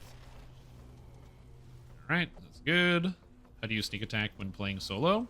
Sneak attack damage is applied... So the way that sneak attack damage works, I still should make this video someday, but basically, if a monster does not have aggro on you, you get sneak attack damage, is the first way. So you don't actually have to stealth. You just literally have to have it so the monster doesn't have aggro on you. So that means if your hireling walks into the room first, before you, then guess what? You don't have... The monsters see the hireling before you, therefore they have aggro on the hireling, therefore you can sneak attack the monsters. If they want to hit your friend more than want to hit you, you can sneak attack the monsters. If they don't see you, so you attack from stealth, you can sneak attack the monsters. But it gets even more interesting than that, because you can also use effects called bluff effects, where you basically make a monster pretend like you can sneak attack it. As a ranger, this is very easy, because you get an attack out of Deepwood Stalker called Shot, and this makes it so the monster can be sneak attacked for 6 seconds. Even if you are standing right in front of it, you just hit it, and then your sneak attacks count against it for 6 seconds. Items, also called Deception, so they'll have the Deception effect on them, have a small chance when you hit them, you can sneak attack them. And the Shadow Dancer has an ability in it, in Epic Destinies, that makes it when you roll a 20, a monster who is not sneak attackable becomes sneak attackable.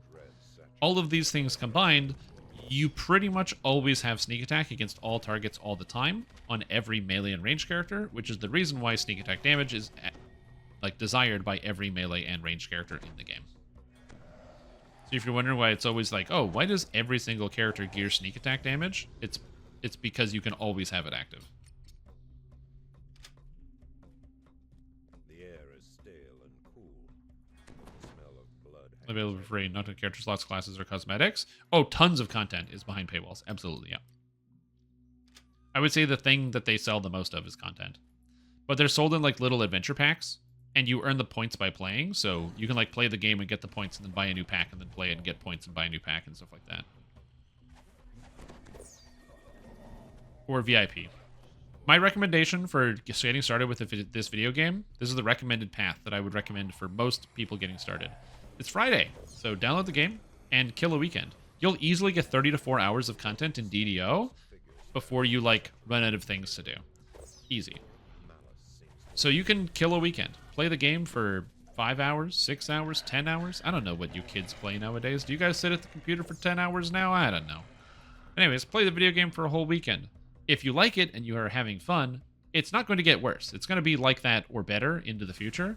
So that at that point you go, okay, cool. I had fun. I enjoyed myself for the weekend. If you want to keep playing it, I recommend just get the sub and play for a bit and keep going, or play for free, whichever you want. And then you can try out all these different quests, adventures. You go over all these other places. You do all these different things. And then you also earn a bunch of points because you own, like, because while you have the sub, you have access to all the content. And then once it goes away, then you go, okay, cool. I liked this content. I'm going to buy that. I liked this one. I'm going to buy that. I like this one. I'm going to buy that. And you can kind of like be more picky and choosy about it because you've tried it all already. For me, as an example, I am like a traditional MMORPG player, so I'm used to the subscription model. So I don't, I actually own like basically none of the content in the game. I just do the VIP sub, and then that's it. It's $100 a year, and I play this game for 50 hours a week, so it adds up. Now, to be fair, playing this game is also my job, so, you know, it's not really fair to make the comparison, but I'm very happy with the VIP. Yeah, VIP is great, honestly. Because you do have the content. Yeah, but I've never bought it. I didn't buy the content, I just have the content. Alright, I'll do White Blue Mountain as well. VIP is cheaper than it is for other MMORPGs, but that also makes sense. Like, DDO is an older game. It can't boast the same type of, like, quality of your Final Fantasy XIV, your Elder Scroll Online, or your World of Warcraft of.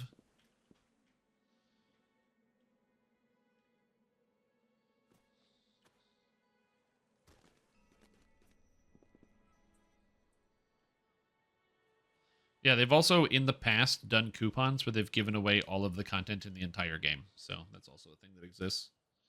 Okay, let's get level 12, please.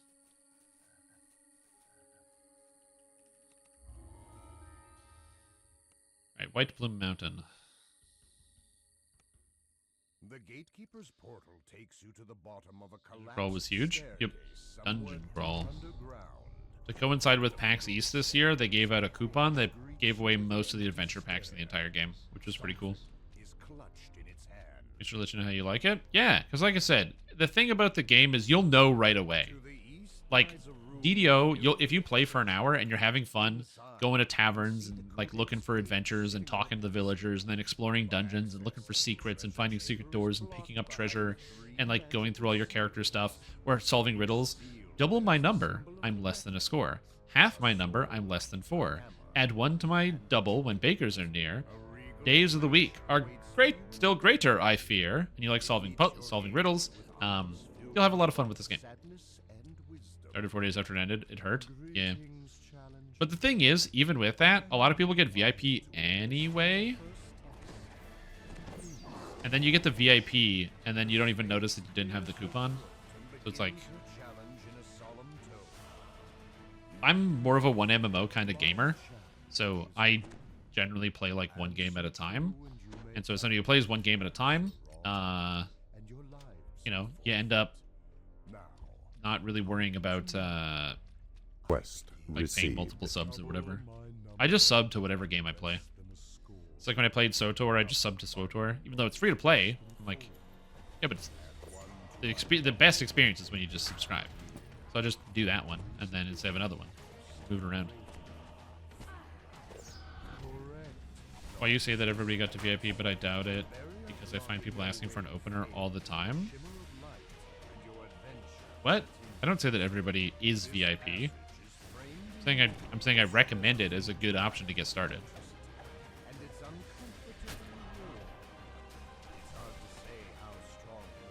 If I said that I think everybody has VIP, then that would be me misspeaking immensely. VIP is Enamel JJ slain by a trap at 20. Rip. VIP is really good for Standing Stone games because as a vehicle for showing metrics and concurrent data. Consistent subscribers are very, very, very good and are much more valuable than individual purchases. In fact, I can actually perfectly illustrate this point. So Twitch is owned by Amazon. It is a billion-dollar company. They recently announced that they're going to be bringing back the 70-30 advertiser split for any Twitch partners that can currently have more than 350 paid subscribers at any given moment. Now, my subscriber count is more than 350. However, I'm not part of the... I can't be part of the new split because that has to be paid subscribers, which means it doesn't count Twitch Prime, doesn't count gifted subs. It has to be people that put the $5 out of their wallet and they put it on the table. Okay? Because that's what matters. The concurrent subscriptions that are recurring revenue are very important because it's a part of the, it's an easy way to show your growth and your direct amount of revenue. All those other sources are inconsistent. Oh, I'm a rogue. That source is a big one. And so, bought Vinny T, okay. Bought Vinictum D. Thank you so much for the Prime sub. Appreciate it. Hope you're doing super well. But yeah, they do separate it out in their metrics because the Prime sub, you have to remember to do it, so it's not guaranteed. Whereas the Twitch sub, the regular one for $5 a month, you can do it every time. Or it's going to go off every time. It's recurring revenue. And recurring revenue is really good on your reports. I hope that's fairly clear in what I'm talking about. And so SSG is the same way, so that's why they do want people to do the VIP sub. That's why they're going to be adding something to the VIP program to make it more enticing to get people to subscribe more. Oh! I got a Death Ward clicky.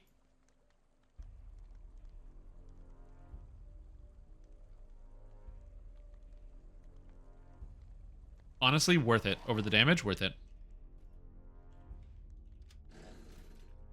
Insightful con, and now I have Death Ward.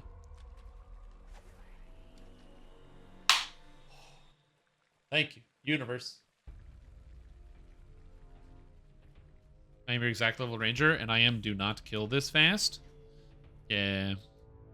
But to be fair, I have 18 years of experience on you, so don't worry about, stressing about that. To remove free Prime subs? Yeah, they might.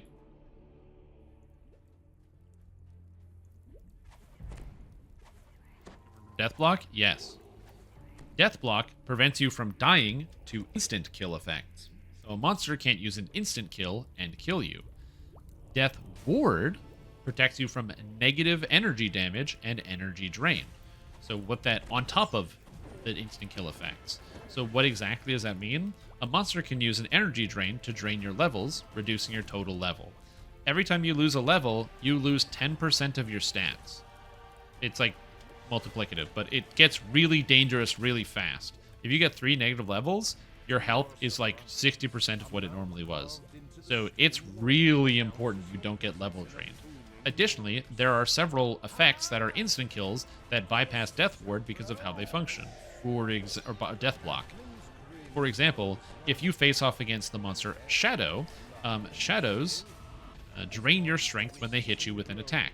When your strength reaches 0, you die and become a Shadow. It's not an instant kill, and therefore it is not subject to Death Block, because it's just you die when your strength equals 0. It's a different, it's a different mechanic. The result of which is that if you have Death block and you fight shadows, strength damage, strength damage, strength damage, you're dead. Death Ward prevents you from being drained, so you actually can't take the strength damage.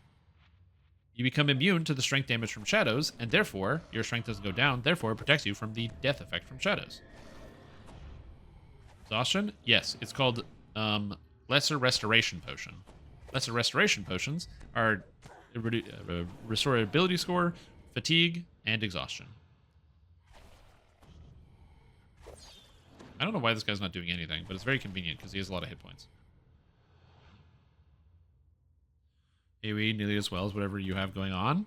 Yeah, once you get Whirlwind Attack at 6, it's not too bad. Bug was slain by hostile magic at 29.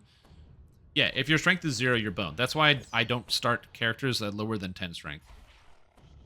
Usually. Everything's bugged in here. All the monsters are bugged. Bad typing? Yeah, it's all good. I'm also bad at typing on my phone.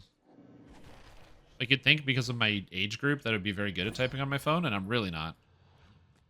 Oh, I guess she just wanted to use the shrine. Alright, I get it. But man. So a Topiary Nymph killed Terranith, then a bug was slain by hostile magic, and then XVX was slain by Human Hunter. Damn. But yeah, that's why I don't like to start with a 8 strength or a 6 strength. Because if you start with an 8 or a 6, one Ray of Enfeeblement, especially a Repromote Ray of Enfeeblement, and your character's, like, dead. You are one step closer to your objective. Wood Chipper in full effect. Oh, yeah. Into the chipper they go. Mm-hmm.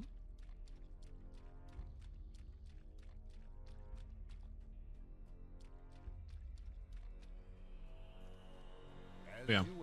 The potions you should always have on your bar at all times are Lesser Restoration, Disease Removal, Curse Removal, and Blindness Removal. You want to have all those potions all the time. The second you can afford them, you want to go get them. You can just have like 2 on your action bar at the beginning. Just have like 2 of each, and then that way if the situation arises, you can remove it. So it's not a huge expense. It's no more than 1,000 platinum, and I have 13,000, so that's like not a big expense. Once you get to like epics, items sell for 13,000 platinum. So once you get to the point where you have infinite money, I'm at infinite money point. It's impossible for me to buy any consumables that will spend all of my money. So I'm at infinite money. Once you get to the infinite money point, which is usually around level 12 or 13, that's when you want to have 100 of each potion on your bar, so you never run out. The killing because of the stupid ray. Yep. Oh, go through the tunnel. Go through the tunnel. Unless you forgot resto pots. Also, always kill Burkett first, because if you kill Snarla first, she turns into a werewolf anyway and heals back to full. So you just always kill Burkett and then Snarla. Yeah, Irestone Inlet's impossible to do, because they just, the Witch Doctors sap your strength. The Clerics don't, but the Witch Doctors do. Warren's Reaper Runner didn't have any kills? That is correct, they made it through.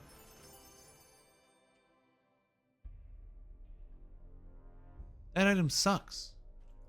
Con 3? What is this? A ring for Ents? Quite powerful. Was the weaker start worth it? No, absolutely not.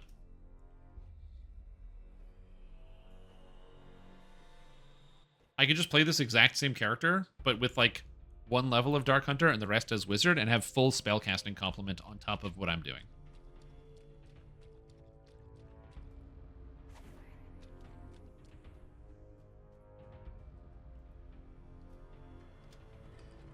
I cannot stress enough how this is a meme build. And I am going to continue to say that, because while some of you might be like, I don't believe you, Strimtom, you're just making it up. Look, this video game is free. Go for it. Play this character. Just don't get mad at me when it sucks. You're like, but I thought it was going to be good. I know you told me it was bad, but I thought it would be fine. Sorry, kids. Christmas is canceled. Armor class. Great Sundering. 18. Yeah, I'm not dodging this bad boy.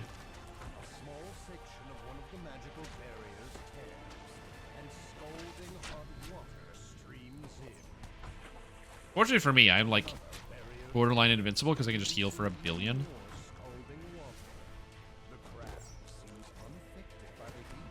I don't know why he's all the way over there, but whatever. Okie doke, crabby boy.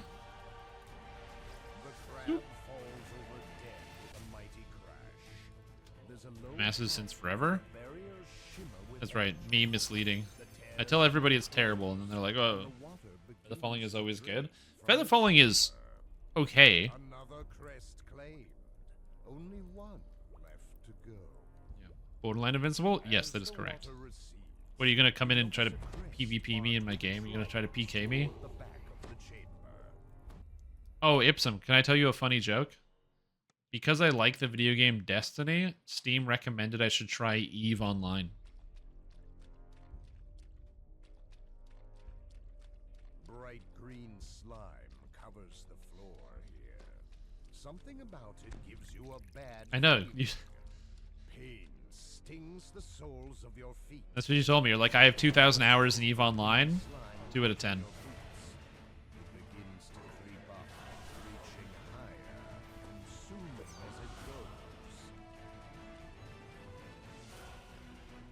It's EVE Online and Destiny. Well, Destiny is in space, and so is EVE. They're basically the same game.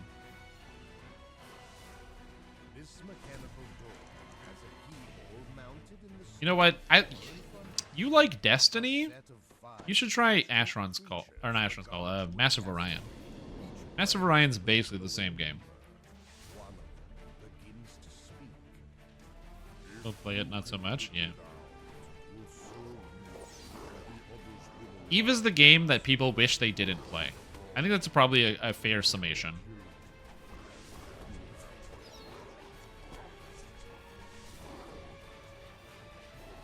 Reliable way to get decent surf and spot gear? No. That's why I'm currently just using these goggles that I found, and I have these other goggles that I found. Auction house is probably the best way. The prefix for search is inspected, and the prefix for disabled device is tactful.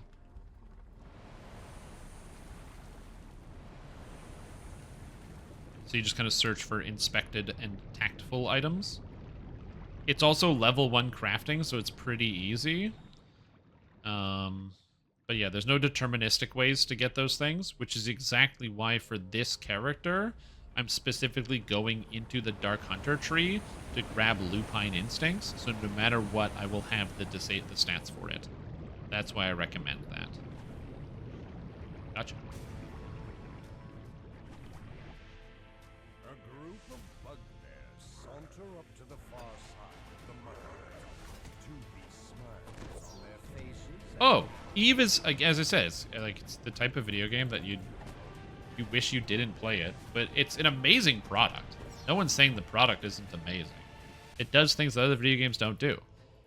But there's a lot of reasons for that. It's like DDO, right? Where it's like, Dungeons & Dragons Online is unlike any other MMO on the market. And that's not me trying to, like, say that the game is better or it's going to be like, it blows fucking World of Warcraft out of the water or something. There are reasons why other games don't copy what DDO does. But it is unique.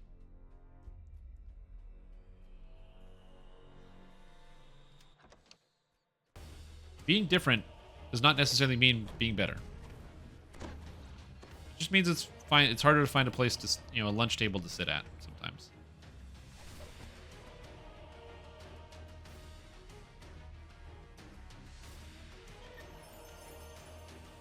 Can you describe the unique elements of DDO?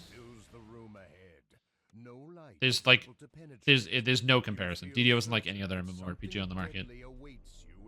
There's no open world. There's no fetch quests. So everything is an instance.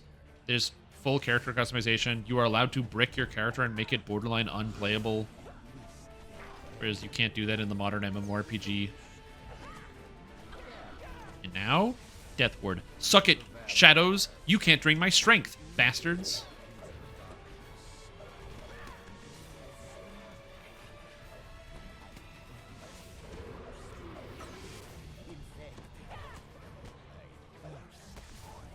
Oh yeah, it's also got a physics engine, So you can fully move and dodge attacks in real time, which is also confusing. Most MMORPGs do not have physics engines like this. A list of games that don't have physics engines like this is the rest of them. Even action combat games don't have physics engines, like DDO.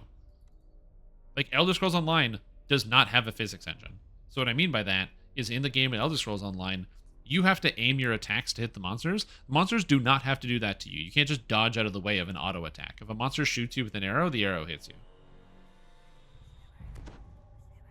Even though it's an action combat game. It's just, you know, that's not how it works. Fight hell without ghost touch? Oh, absolutely. Like Monk, Warlock, Int-based character, you can do that. Also, the fact that you can reincarnate constantly, so you can just recycle through one character as opposed to having a list of alts. Yeah, like I said, the character-specific and character-building elements of this game are amazing. Dude, Nimeth, please start doing something.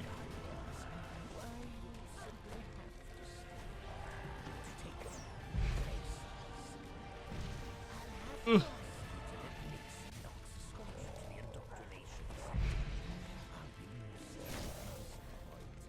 Okay, Nyx, Nox, Cox, and Box. They're all out.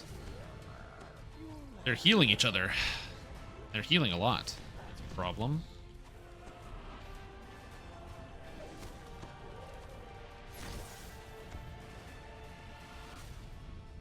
Yeah, like you'll notice how a lot of times I'll like dodge attacks that are coming at me and not get hit by them. And I reduce a lot of damage to just like actual dodging, like in-game dodging. All four of the same spells? No, they have different abilities. Ooh, Echo of the Wave, an item I'm not going to use. Sick. I concede this round to you, adventurer. That's XP cap. I'm forced to admit that you've earned the spoils. How things go? There's something Yeah, like you can mitigate a ton of damage with physics engine nonsense. it makes my next victory taste so much. Also, DDO is one of the laggiest pieces of fucking garbage in the world. I love this game, but man, there's no game that has performance like this fucking thing. There might be other games, but oh god. This thing is a laggy hunk of garbage. It's my laggy hunk of garbage, and I like it. But it is. You say the lag patch fixed it? I said that the first day of the patch it felt great. 5 videos in a row? Well, yeah, then it didn't. It was good for one day. Basically, the patch came through, it was lagless for one single day, and then it all came crashing down again. On the Lemania preview, it felt so good. It was so perfect. It was like playing a different video game. And then it was all gone. All gone. It was a glorious day, dude. I did so many raids and it was so cool. Ugh. DDO. DDO. Why? Alright, I need illusion focus. I gotta stop whining. Elf. And illusion focus. Spell focus, illusion. And now we respec Fade Arc Illusionist.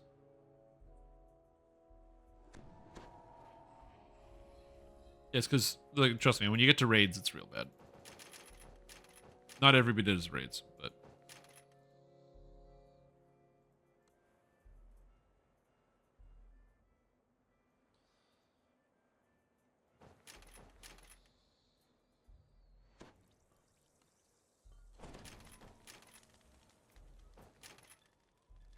I forgot the Shadow Blade. I'm like, what am I forgetting here?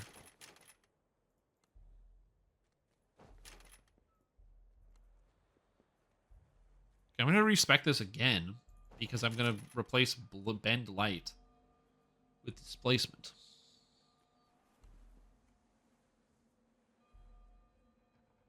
It's fine.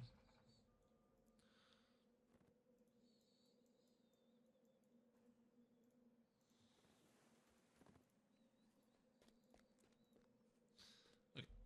That's good. I have the Dark Wolf. Oh, and it's changed my cat. I have a white Tressum now. Okay. So now I have 33 wisdom. And I gain +1 to my illusion DCs. So my illusion is now 32. which is nice. And I'm level 12, so I get another spell. So now I can cast Spike Growth. It's not double damage, but it's, you know, it's Spike Growth. It's all right. I actually have no idea how much damage this is going to do, and it's probably going to be really low. And now it's Spike Growth. Whoa. All right, well, I streamed for a little bit longer, but for those of you that are unaware, my country's on fire, which, like, I'm not in any emergency, like I have to go, like, dig a hole into the ground. However, as a result, there's a lot of smoke coming down. If you haven't heard about it, it's because you don't live in the eastern coast of the United States where they've been affected, and also you don't live in Canada. So, yeah, huge wildfire going on, and it's causing major plumes of smoke to go into the sky. The sky all day was gray. There were clouds, and then in between the clouds where you have blue sky, it was gray, and the sun was this little dot. There's some pictures in the Discord. It's cool, but it's like a nightmare land, and I'm heavily asthmatic, so I actually had a lot of difficulty breathing today. So I'm going to take a bit of a break from talking, breathing out, and breathing in quickly, and come back in a little bit. I apologize, and so I'm sorry about, like, the delays here, or like the fact that I'm ending the stream a little bit early. I don't really want to. I'd like to stay all night, but as I said, breathing is kind of important for me. So I want to make sure my lungs can appropriately rest, so I can still do this, because I'm already having trouble right now. So thank you to all of you who tuned in tonight. I hope you had a fantastic time.